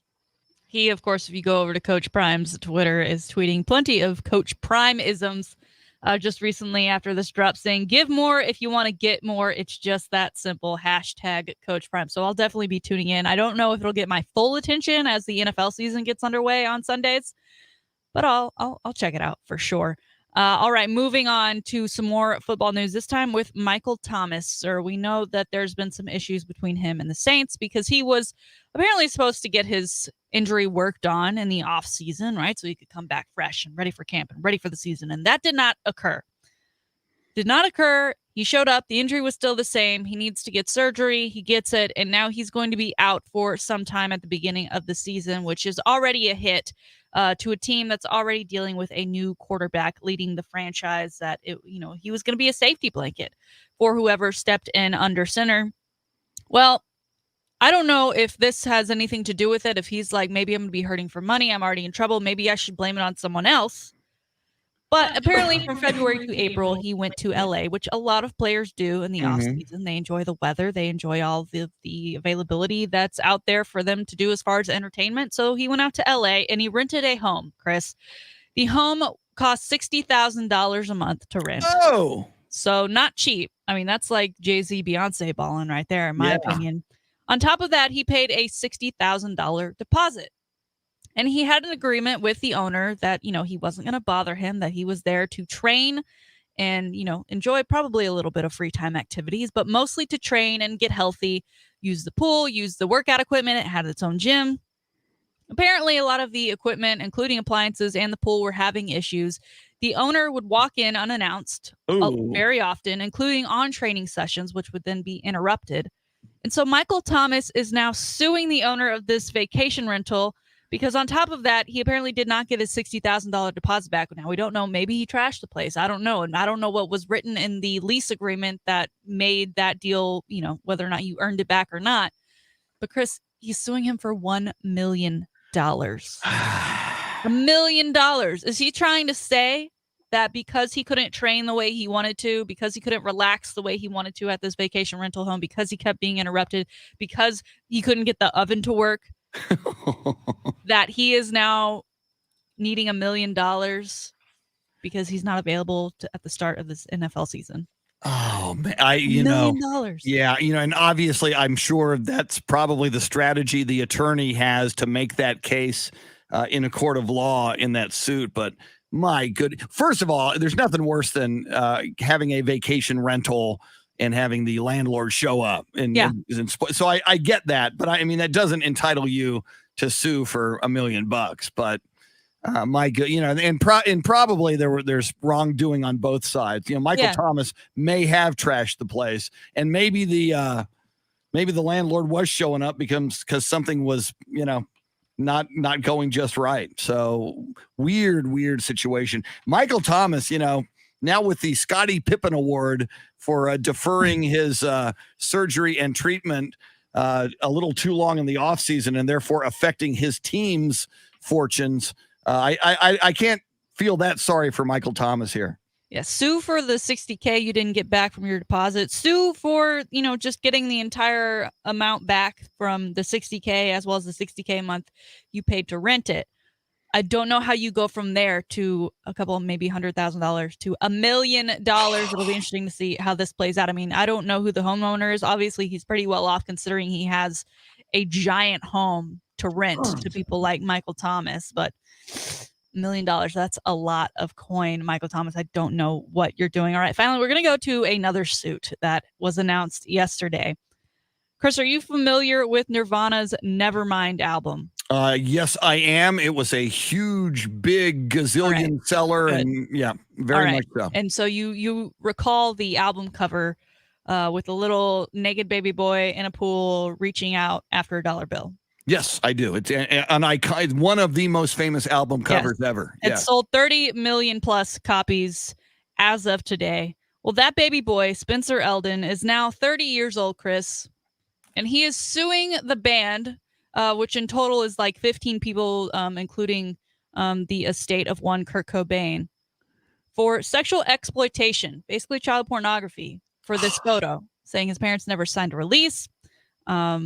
And that, they exploited him as a baby and that he is now suing them. Wow. The internet was very quick to go and search up this guy and learn more about him. He's been recreating this photo throughout his childhood and about every 4 or 5 years or so. He's back in the pool.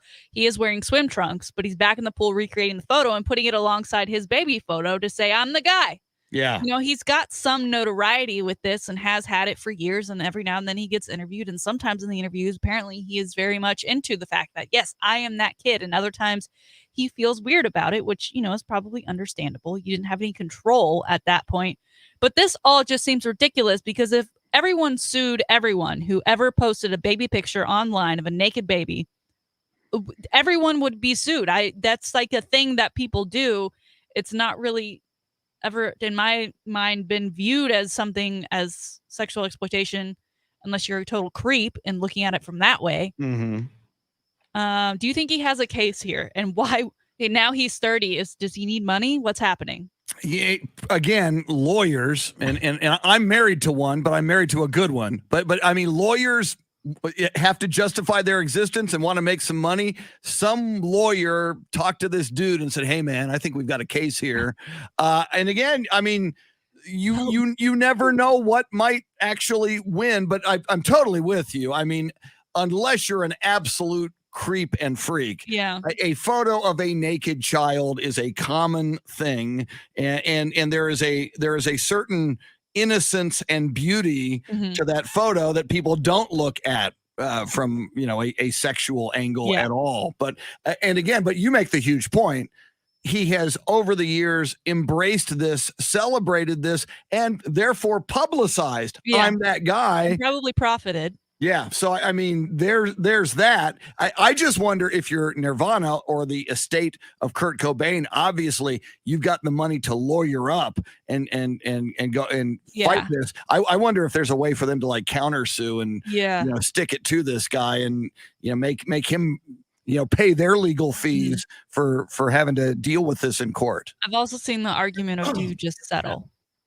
Ooh. Because what happens if this dude wins? Does that album I mean, that album is not only the album cover itself, but like the posters and the references and everything that have come from that album cover. How do you wipe that away from the face of the earth? You You can't. can't. You can't, especially in the age of the internet. So do you just end up settling? No word on what he's asking for yet. No word if he's reaching like a Michael Thomas and asking for way more than it's worth. But found that to be very interesting. Definitely pop culture news. And Dave, I feel like you have something to say here because I know that you're the music man. Well, I was just thinking if that does come out and say that it is child pornography, if you own that album, could you be arrested for owning child pornography? Wow. Or a There's poster 30 of that? million albums out there that have been sold. Or like a poster or something with that picture on it, because that's, like you said, that's been sold for years. This guy's a weirdo. And like if that was considered child pornography, then you're in possession of child pornography if you own that album. Mm-hmm. Crazy. Mm-hmm. More crazy stories floating around there. All right, there you go. Today's Salty Shakedown. My goodness, what an outstanding Salty Shakedown that was. And it's funny, that album, Shannon and Dave, I'm listening, following us, the national show, the Dan Patrick Show. They just a few months ago, they created a calendar for 2022 that their listeners and fans can buy. And each month they recreated iconic album covers. That's like, the month of February will be this. Abbey Road, the Beatles. No, it's the Dan Patrick and the Danettes walking across.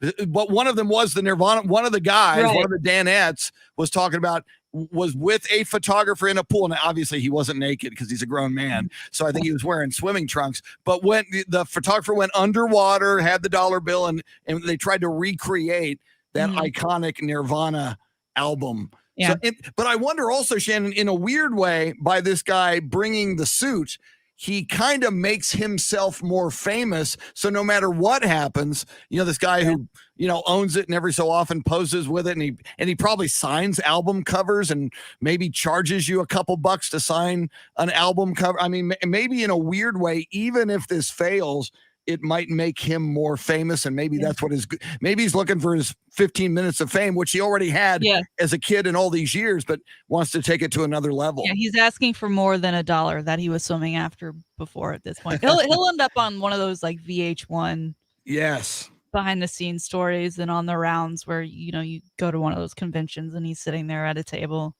People are like, "What are you doing here?" And he says, "That's me. That's me." I'm like, do we care?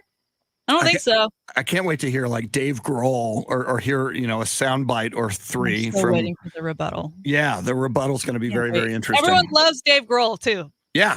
No one doesn't like Dave Grohl. Nobody can sue Dave Grohl. Ain't going to happen. So yeah, that's going to be fascinating. All right. Lots more coming up and lots to cover in the 8:00 hour.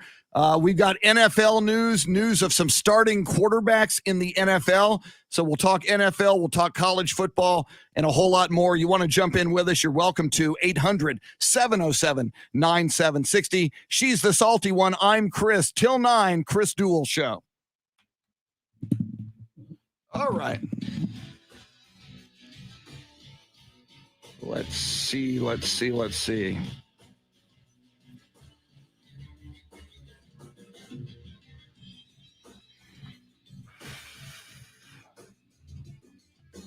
Hey, Dave, I got to record a couple of spots here, so just letting you know.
Jason, I have not seen Val on Amazon Prime, and I want to, man. Maybe this weekend. It's definitely on my list. I've seen some previews, and it looks great. Courtney Love doesn't like Dave Grohl. Yeah, Courtney Love's comment would be interesting on this.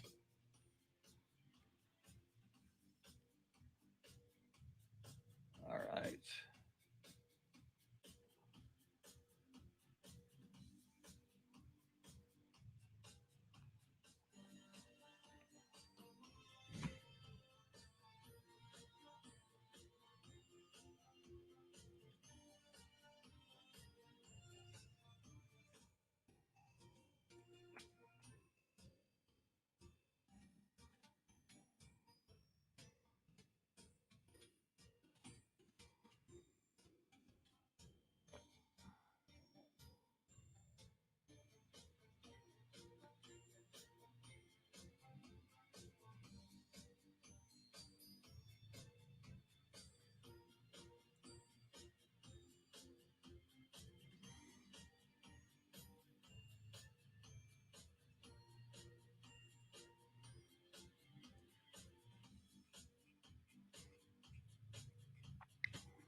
Here we go.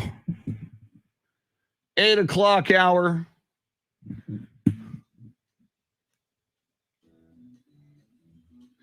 Yeah, Jason, I look forward to it, man. I hope to get to it this weekend. But there's so much football to watch. Football must take priority.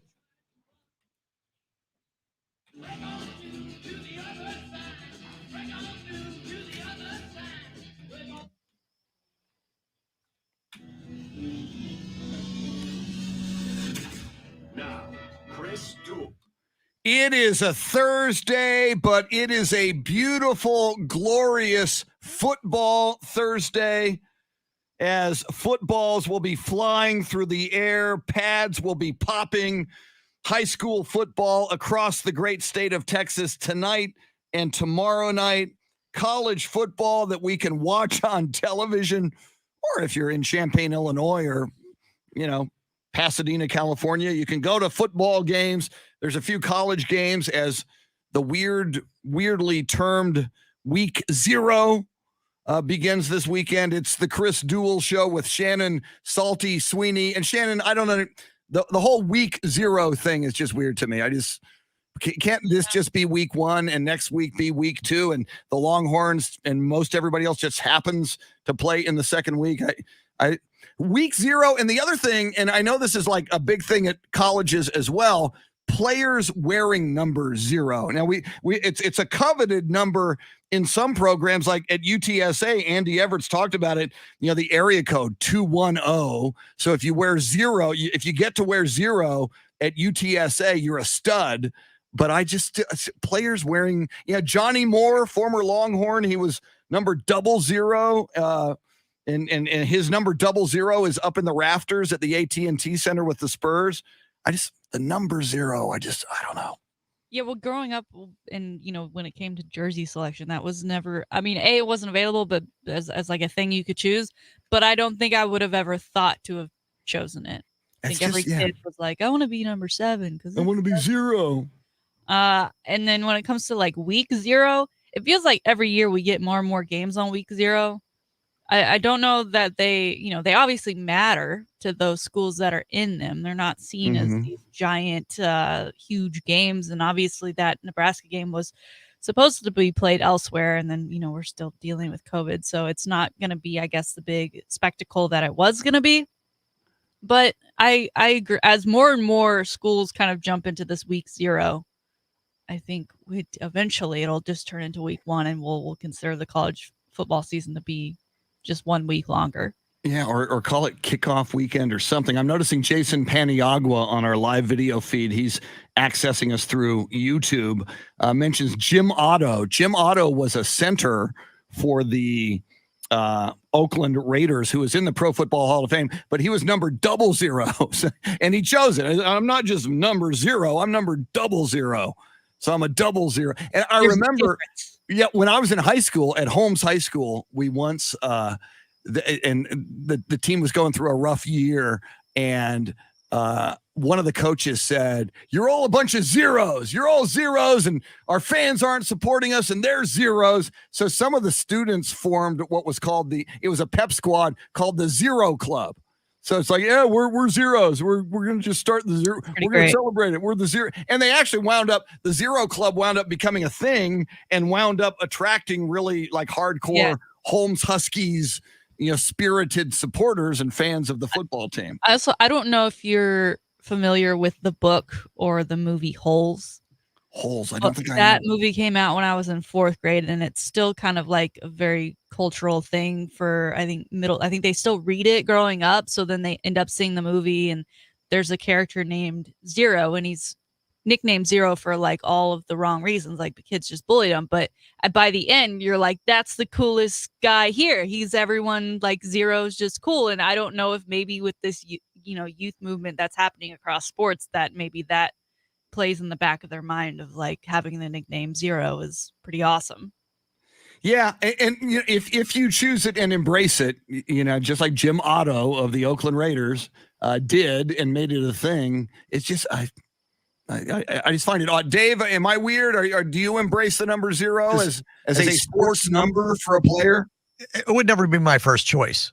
Although I wouldn't tell Jim Otto that, because he would probably beat your ass, because he was pummel us into submission. He's one of the biggest badasses from the NFL history. He was a badass, but it wouldn't be my first choice. I know some people that were zeros, but it's not mine. And at least do away with week 0.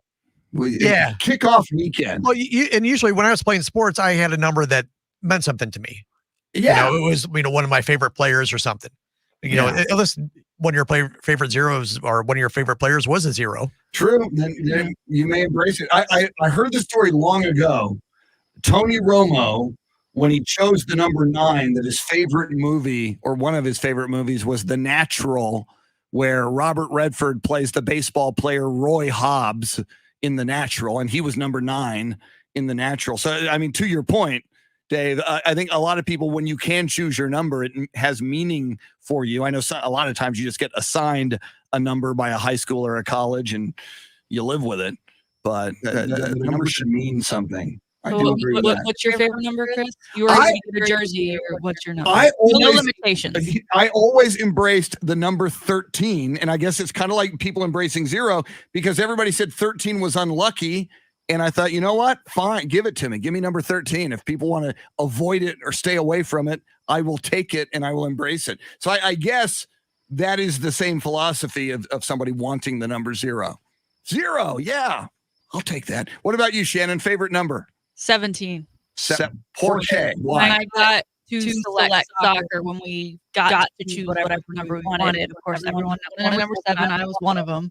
Didn't get it. So I was like, I'll just be the next. Forget multiples of 7. I'll just be the next number with 7 in it, and out pops 17. And then when I got to middle school and started playing basketball, I learned there is not a number 17, because refs, when they signal to the side, they only use the one hand. They can't bring up the other hand, which seems ridiculous. But in the NBA, though, you can be whatever number you Yes.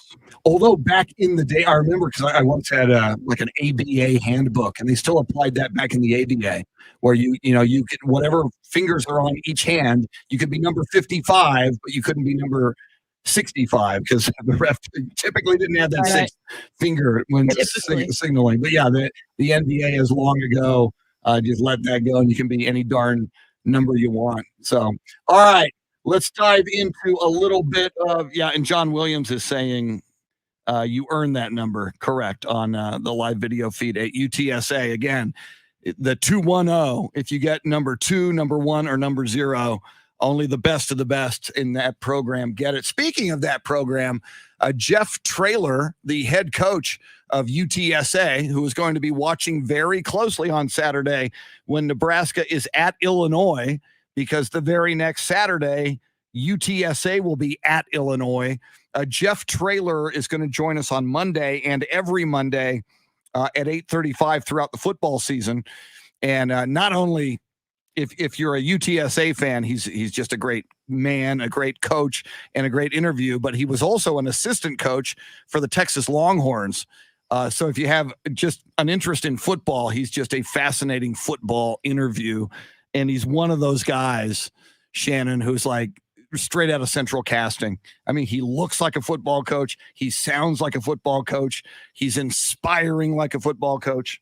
So you and I are, you may just hit somebody in the hallway in Austin right after that interview and just go tackle somebody just because he makes you want to hit somebody. Fan. And people in Texas still, at the university still really love him. I mean, he did great things while he was. I think he's a perfect fit at UTSA.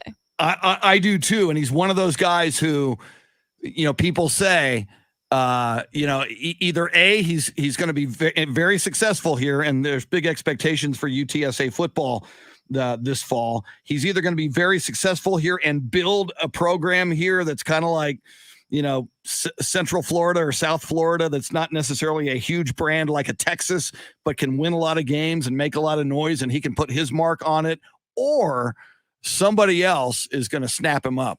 I remember, even my university, USC, they go back and forth. Their coach, Clay Helton, some people like him. A lot of alums and fans are not that sold on Clay Helton. I go hot and cold on him, but man, if Jeff Traylor has a big year at USC, I wouldn't mind my alma mater, USC, taking a look at a Jeff Traylor down the line. I think he's got a big future. Speaking of big future, Shannon, let's look into the crystal ball, the future of the National Football League.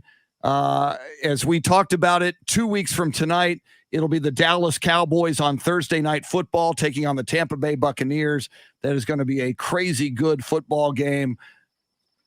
Thank you, Jimmy Johnson. We do know a couple of starters in the National Football League, Shannon, and I know you know about this because you put it in the show notes for today's show. Trevor Lawrence and Teddy Bridgewater getting some good news about their starting when the regular season gets underway. I don't know that anyone is surprised with the announcement that Trevor Lawrence will be QB1 for the Jaguars. I think it was more surprising a couple weeks ago when Urban said that there's a battle at the quarterback position with Trevor and Gardner Minshew. But it is nice to kind of have that out of the way. I think there's still a lot of questions within that organization. I mean, they are not looking great. I mean, they certainly look like they've got a young quarterback who's playing for the first time. That offensive line is horrible, and a coach that looks like he's a bit over his head when it comes to that jump between college football and the NFL. And not to mention, he hasn't coached in a few years. And then, of course, the ETN injury. That's hurt. Huge. I mean, that, again, a safety blanket for a rookie quarterback who so far has not really been able to see the light of day to do what he is so used to doing. I mean, I don't know when he last lost a game, but I have to imagine that it's been hard for him to handle even taking these L's during preseason because he's so used to winning all of the time. And then over in Denver, we've got Teddy Bridgewater as the starter over Drew Lock. Of course, Texas fans are familiar with Drew Lock as he was the quarterback at Missouri doing the body bag dance that Tom Herman and company made fun of on the sideline during that Texas Bowl. But, I think it's the right choice at this time for them, given how tough that division is, having a veteran guy. And you can, again, just coach Drew up to see if he can be the future. I know a lot of people maybe thought that they'd go with Drew and then have Teddy there just in case. But I like Teddy. I like that he's getting his shot. I mean, he's a guy that's stepped in plenty of times before and has performed very well. So I don't see a reason why he isn't deserving of this. Well, and people may forget, before he had that catastrophic injury with the Minnesota Vikings, he was playing great football, looked like he was on a path to be maybe an elite quarterback eventually in the NFL. Then he had the catastrophic injury, almost put him out of football. But then, gets better, lands with the New Orleans Saints. And I talk about him a lot as why you need somebody like a Teddy Bridgewater as at least a backup quarterback. When Drew Brees went down, Teddy Bridgewater led the Saints to 4 straight victories. He went 4-0 2 seasons ago as a starting quarterback with the Saints. Now, last year, Carolina Panthers, it was lukewarm, mediocre, didn't work out for him. So I agree with you. I think this was the right choice for the Denver Broncos, and I think it's another opportunity for Teddy Bridgewater with a pretty good roster in Denver, and back at Minnesota pre-injury, and with the New Orleans Saints with a great roster.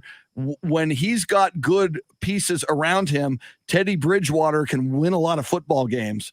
So I think that's what the Broncos see, and I think they probably just see that right now he's a better quarterback than Drew Lock. So I've always liked him, and especially after he had that horrible injury, I always wanted to see him come back and have a great career, and he still has a shot at it, and I hope it works out for him in Denver. Now, in that division, do you still see it as it's Kansas City's and everyone is fighting for second to get that wild card spot? Got to be, right? I mean, barring injury to somebody offensively for Kansas City, including Patrick Mahomes, they look so good. Mm-hmm. And Mahomes, even when they fall behind in a game, the Chiefs, it's like it's as if if you're down 13, Mahomes gets interested, he can score at will. He's warming up. Yeah. It's like, all right, this will be fun. We're down. Oh, good. Let's go have some fun. And that's how I like it. Yeah, blink your eye, and the Chiefs will then score 30 in a row. So I do agree with that. Barring, but again, and you just mentioned the Etienne injury in Jacksonville. I mean, you never know, and we saw it with Dak Prescott, and God love Patrick Mahomes, and I hope he is never injured, but almost every quarterback at some point, I remember the Dallas Cowboys the year after they won the Super Bowl, and they were flying high, and in the preseason, Roger Staubach separated his shoulder. Marlon McKeever, I'll never forget him, I'm still angry, was the guy who hit Roger in the LA Coliseum playing for the LA Rams. Not that I can't let it go. It was summer of 1972, and it knocked Roger out for the season. Roger did not play regular season in a playoff game at San Francisco. Craig Morton was ineffective. Roger came in and won the game for the Cowboys 30-28. Not that I'm Rain Man with the 70s Cowboys. But so, one of these days, maybe this year, Shannon, Tom Brady went out for a year. One of these days, Patrick Mahomes is going to get injured and miss a bunch of games. It's the National Football League, and huge, fast bodies are coming to hit you. So you never, and this is why those other teams in the AFC West need to be prepared, need to be ready to win, because that day could come. But it is weird. Teams like the Denver Broncos are kind of banking on something like that happening to open the door for them and give them an opportunity, because Mahomes and the Chiefs are so darn good. He had the foot issue at the end of last year. True. Which really decreased what he could do when he did get outside of the pocket, and then he had surgery. And it's interesting, whereas the headlines have all been about Dak coming back from his injury and whatever. And I know that his injury looked gruesome, and it was, and it required 2 surgeries. And Patrick's wasn't up to that level, but it was still a surgery that he's got to come back from. So you hope that that's fixed and done with and taken care of, but you'd be remiss to not at least make note of it. And then, just looking at, now that we have Bridgewater named as a starter in that division, you've got Patrick Mahomes, Derek Carr, Justin Herbert, and Teddy Bridgewater. That's not too shabby. Derek Carr, I know he gets made fun of a lot, but if we remember a few seasons ago, he was having an MVP year, and then he got hurt.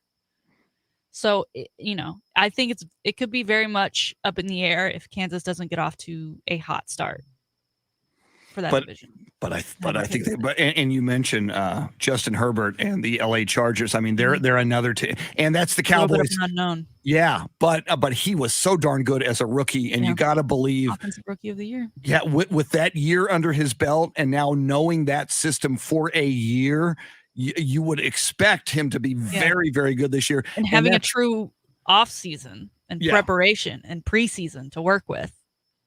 Another great point. He did that last year in a COVID year. Huge point. And again, what scares the heck out of me, Shannon, that's the Cowboys' week 2 opponent, the LA Chargers. So, I mean, few people other than delusional people like you and I believe the Cowboys can win 2 weeks from tonight on opening night at Tampa Bay.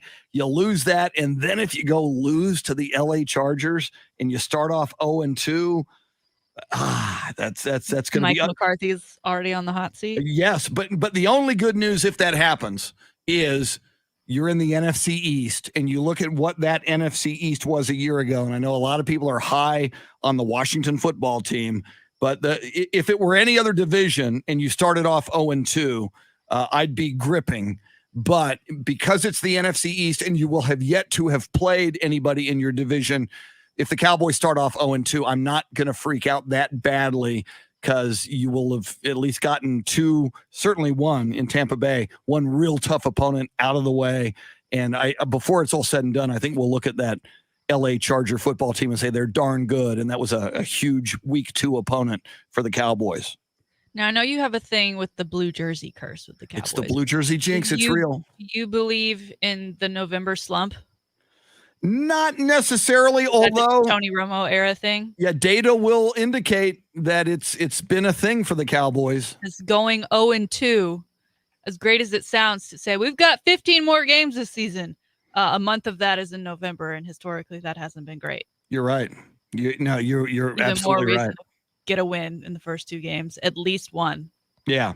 But as you brought up yesterday, you generally have a good feeling about this Cowboys team, and I do too. And I know a certain percentage of that is just, preseason optimism that every team has. But the more you look at the Cowboys and watch the games and watch Hard Knocks, and I look at that defense, and Mike McCarthy, and I know he's going to say this, but even Mike McCarthy said recently he's not seen a defense make such a quantum leap in a training camp that this Cowboys defense has under Dan Quinn. Mm-hmm. And, Micah Parsons, if he is as good as advertised and what we're seeing from his preseason performance, he looks very, very good. So he's a huge upgrade for that defense. You've got some other people that Dan Quinn has brought in. Some of them played with him at the Falcons. I think that's going to help. They know his scheme, and almost any functional NFL player is better than what we had last year. And those players who are holdovers, just to, educate that defensive unit on where to be and how to play in certain schemes, in certain situations. I think they're going to be significantly better than last year, which is easy to say because they were rock bottom, god awful last year. But again, if you can hold opponents to 20, 25 points, I think the offense will take care of you and score 30 or 35. So let's just hope and pray and keep our fingers crossed they break through and get a win in week 1 or week 2. And if they're 1-1 after the first 2 weeks, I'm going to be feeling fine. If they're 2-0, I'm going to be dancing in the streets. We've already won the Super Bowl. Oh, yeah. How amazing is that? Well, and also, boys. we get word yesterday more Cowboys on the COVID list. One of them being Texas alum Connor Williams, who is a starter on that offensive line. I mean, let's hope that on top of everything else that needs to go right, that I think they're one of the higher teams percentage-wise vaccinated. Yeah, 93 at last count, 93% vaccinated. Hopefully we get those last few in, please, so that we don't have these issues mid-season. Again, I'd rather have them right now. And like I said, the bar was so low last year that, just coming out and saying, well, there's been a jump, like, good, I hope so. I mean, that shouldn't be that hard to do. So I don't want to get too excited like that we're going to have the most dominant defense in the NFL and the Bucs don't know what's coming because they think they have the best defense and then we're going to show up. But you do, and even with Dan Quinn out last week, I mean, there were some bright spots to be had. And so I feel confident, more so than last year for sure, but I feel confident in this defense going forward this year. Coming up, Shannon, Mike Taylor, and I have made our Big 12 predictions, and Shannon has made that public on social media. How will the Longhorns do? Do they have a shot in the Big 12? We'll talk about that and more coming right up. You can jump in as well on the phone lines, 800-707-9760. She's the salty one, Shannon Sweeney. Dave Ayler making the show go with you till 9. Thanks for hanging out on the Chris Duel Show.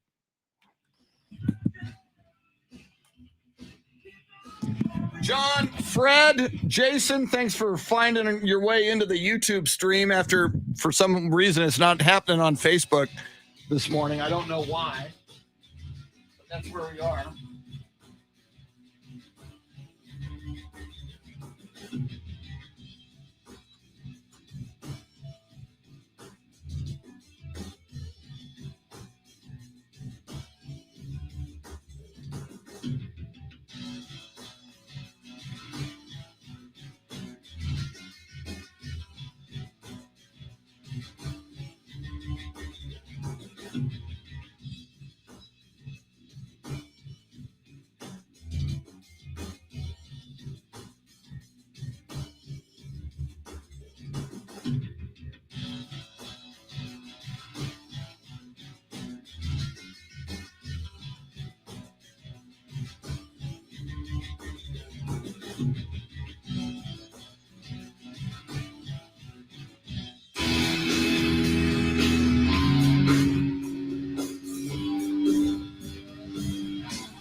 Oh, that's loud.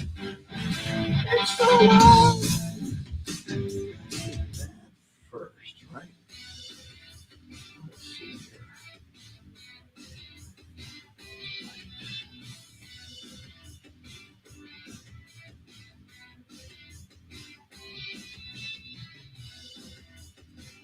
Recommended joint pain treatments, steroids, physical therapy.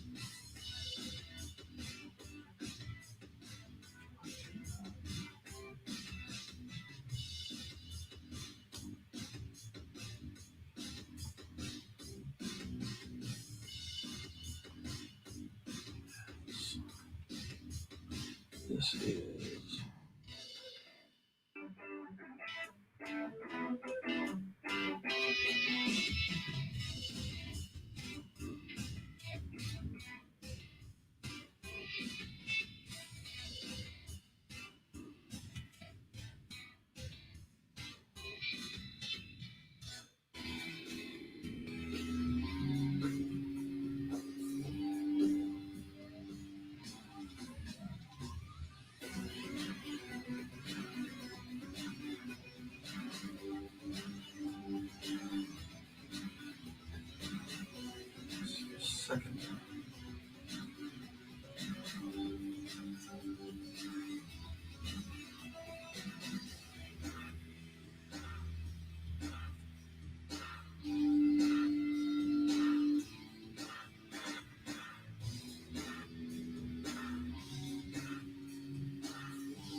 Yeah, David, for some reason, we got a notification that the feed wasn't working to Facebook. You know, I don't think Facebook threw us off. There's just some kind of a glitch today in the system regarding Facebook. So I'm glad, David, you and John and Fred and Jason have found us on YouTube.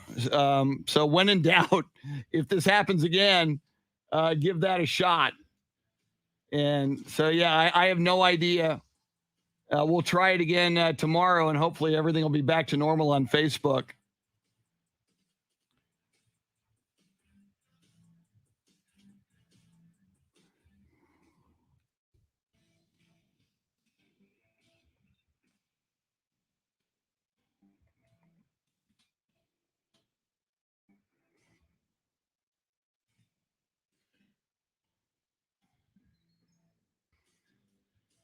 All right, let's see here.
Yeah, Jason, that's a cool setup. Do YouTube on the TV and then Facebook to interact. Yeah, I know, and I love the interaction on Facebook. So hopefully we'll get that going. David, thank you very much. Thanks for being in here, man. And hook 'em, I'm with you in all caps, which is even better. I mean, it's one thing to go hook 'em, and then there's another thing to go hook 'em. So you're all caps. I like it. Yeah, I'm gonna copy so that I have it what they told us about the Facebook stream, which is weird. So, see if I can.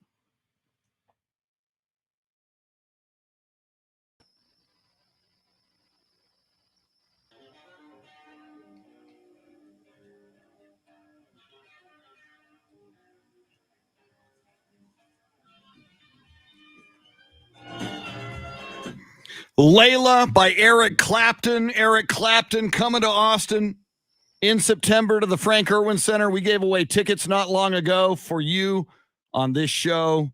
Wrote that song about Patty Boyd, who was George Harrison's wife. But Eric wanted her, and Patty wanted Eric. So they told George, and George said, all right, whatever. You two guys go do whatever you're going to do. Welcome in. It is the Chris Duel Show with Shannon Salty Sweeney, Mr. Dave Ayler, your soundscape stylist, the man playing the tunes for you all morning long. And Shannon, you posted it on your blog. It is available at AM 1300 The Zone and Ticket 760 on the websites. You've tweeted it out as well. The prognosticators have spoken, and those prognosticators are you, the great Mike Taylor, and myself. We have picked the win totals for every team in the Big 12. We have each picked who will be in the Big 12 championship game, and we have picked your winner of the Big 12 championship game.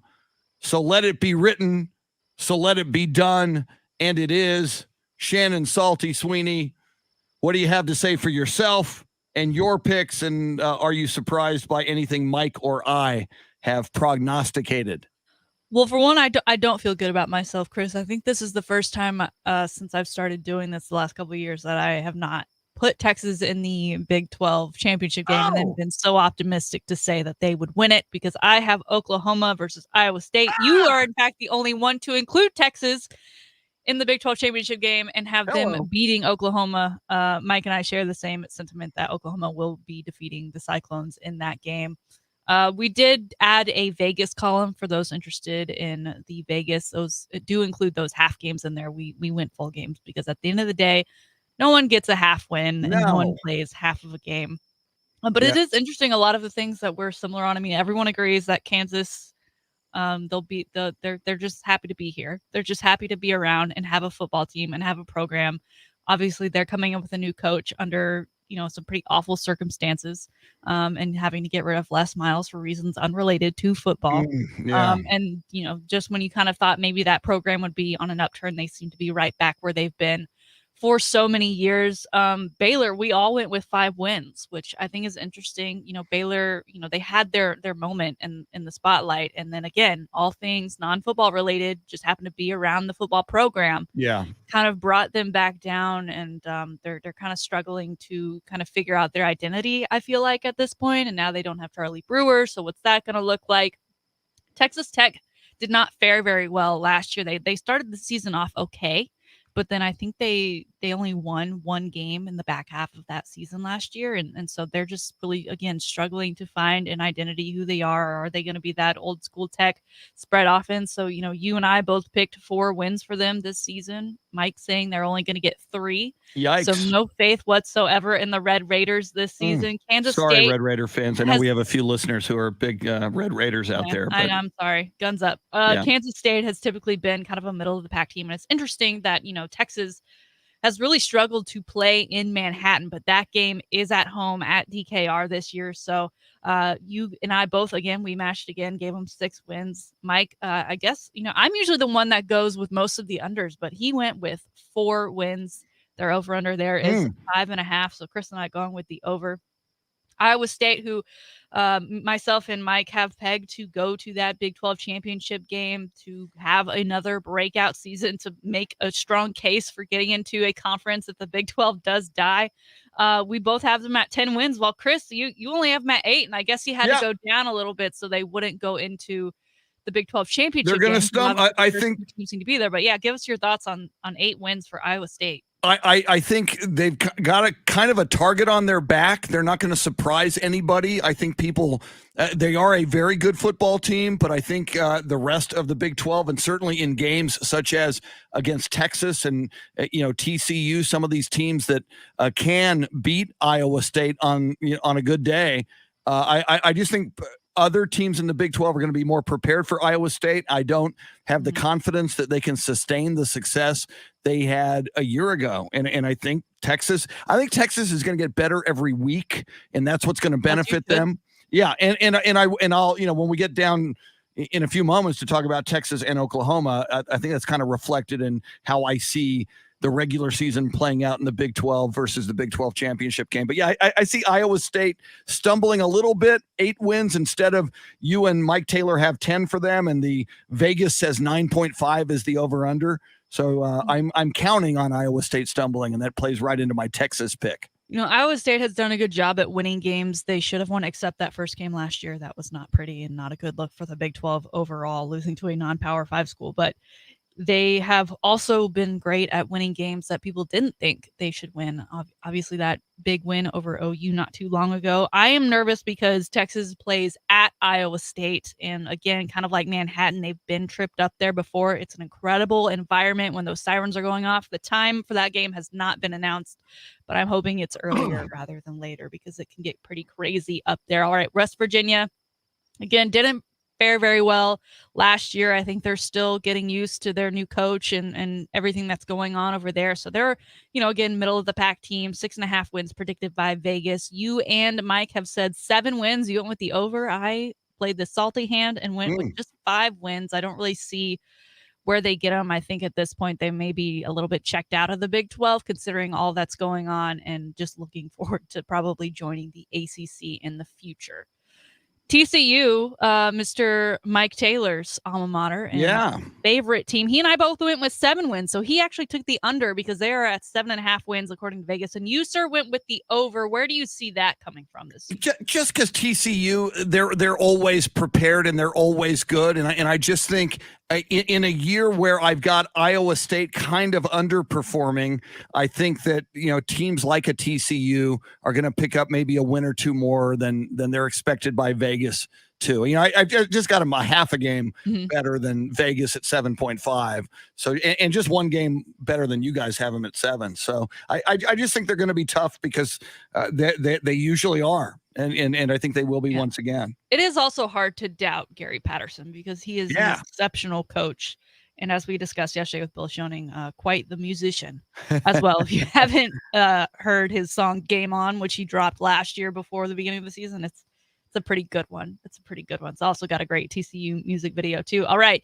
Oklahoma State, the team that probably feels most left out of Oklahoma and Texas, going to the SEC. And obviously they've had some great years in the past. They've always kind of been looked at as a threat, but sometimes it gets down to the end of the season and they just don't have it all together. They've had, rotating quarterbacks and every now and then they've got a star wideout, but I just don't really see them having much this year. They were actually the featured team on the I don't remember what the series was called, but on ESPN Plus, they've been featuring Big 12 teams with kind of an all access like thing that we already get for Texas on the Longhorn Network. And you just didn't feel it. And I know it was a weird season. So I came in with 7, which is the under. They're projected at 7.5. You, sir, went with 8, and Mike Taylor went with 9 wins for them. Whoa, yeah. That's a lot. I don't know where those come from. But, I don't either. But he's got 9 wins. We'll look out for that this season. Next on the list is Texas, with Vegas giving them 8 wins, which, that's better than Mr. Dave Campbell. But Chris, you gave them 9 wins. I was thinking 8, but I was like, no, the Texas fan in me needs to say 9. And Mike Taylor saying just 6 wins. Oh, Mike Taylor, no faith in Sark this year. He's a little salty, isn't he? Certainly when it comes to Texas this year, yeah. I would hope that the difference between Sark and Tom Herman, as far as what happens on the field, is that Texas not only wins games they're supposed to win, but wins those games where they're close in the battle and they don't let it falter. I don't want another Iowa State. I don't want another fumble on the goal line and where you were going to win the game and then you don't. I don't want another, where you should have taken a field goal and you try to go for it and you end up throwing an interception. I don't want any of that. I want those decisions to be righted here. And I'm hoping and giving that edge to Sark with 9 wins. All right, finally, Oklahoma. Vegas has them at 11. I too have them at 11. Mike has them going undefeated with 12 wins. And you have only given them 10 wins, putting them in the Big 12 championship game against Texas. Where do you see those losses coming from? Possibly Texas. I just, again, and here's my target on your back theory. I think everybody's gunning for Oklahoma, and because there's an Iowa State in this conference, and because I think TCU is going to be good, and I think Oklahoma State's going to be good, I think they stumble a couple of times. So yeah, I go 10. I love it as a Sooner hater that I am. I am okay with it. I try to be a little bit more of a realist when it comes to making these predictions and trying to be as fair as possible and taking my burn orange blood out of it. all of these predictions over available on all the social medias, as well as the Crystal Show blog page. Feel free to print it out, post it up, and send us yours. Who you have going to the Big 12 championship game, who you think's going to win it all, and who might be the worst team in the Big 12 this year. Obviously, I mean, saying Kansas is too easy. Tell us something else. Give us a reason why. To quickly just, you've got Oklahoma versus Iowa State in the Big 12 championship game. Oklahoma wins. Mike, exact what you have. Oklahoma versus Oklahoma State. Oklahoma wins. I've got the dream matchup, Shannon. It is Texas versus Oklahoma. Oklahoma finishes the season with 10 wins, Texas with 9. Yep. And again, I believe the Texas Longhorns are going to get a little better every week. Okay. And I think they're going to peak in the Big 12 championship game. I think Oklahoma is going to come into that game a little cocky. And I think with the leadership of Steve Sarkisian that Texas will be ready to play a big game in a big environment in the Big 12 championship game. And Sark will be carried off the field victorious as the Longhorns beat the damn Sooners. I've got two in the things Big 12 for you championship game. Usually people peg when they play twice that one team they'll split it. They'll split the games. So that would mean that Texas would lose in Dallas. Okay. Well, if it plays out this way. All right. So you're okay with that? I'm okay with Texas losing in Dallas if they can then avenge that and beat Oklahoma in the Big 12 championship game. We've seen the preseason AP poll. Oklahoma ranked very high. Given that you have Texas winning the Big 12 championship over Oklahoma, are you forecasting them to go to the college football playoff? I am not yet doing that, but certainly if you win that Big 12 championship over Oklahoma, you win that game, then you might get. I don't feel that yet, but I do feel Texas having a very, very good year and going to the Big 12 championship game. So maybe the losses that we have them suffering are to teams they shouldn't have lost to, and so that hurts their ranking and thus and I think maybe this is the year that like the Pac-12 often gets screwed for the Final Four. I think maybe the Big 12 does, maybe and Keaton Slovis will lead USC into that playoff. Of course, I'm really dreaming now, but it would be nice. All right. Well, Shannon, Salty, Sweeney, by the way, you can find those online, ticket760.com, am1300thezone.com, or via both Twitter pages and Shannon's Twitter page as well. Shannon, outstanding work as always. We'll do this again on a Friday tomorrow. Enjoy your football evening. Thank you, sir. You as well. All right. Mr. Dave Ayler, enjoyed it, sir. Bring on Friday. I'm ready for it. Bring on Friday. And we will rock the football world on Friday. That's it.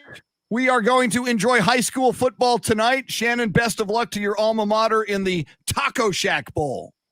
Thank you. Go fun. Trojans. And I expect a Taco Shack Bowl final score tomorrow because I may not have access to it. I mean, I'll have access, but you'll know the final score. So, yeah. All right. Have yourself a fantastic Thursday. Dan and the Danettes are next, and we'll see you in 21.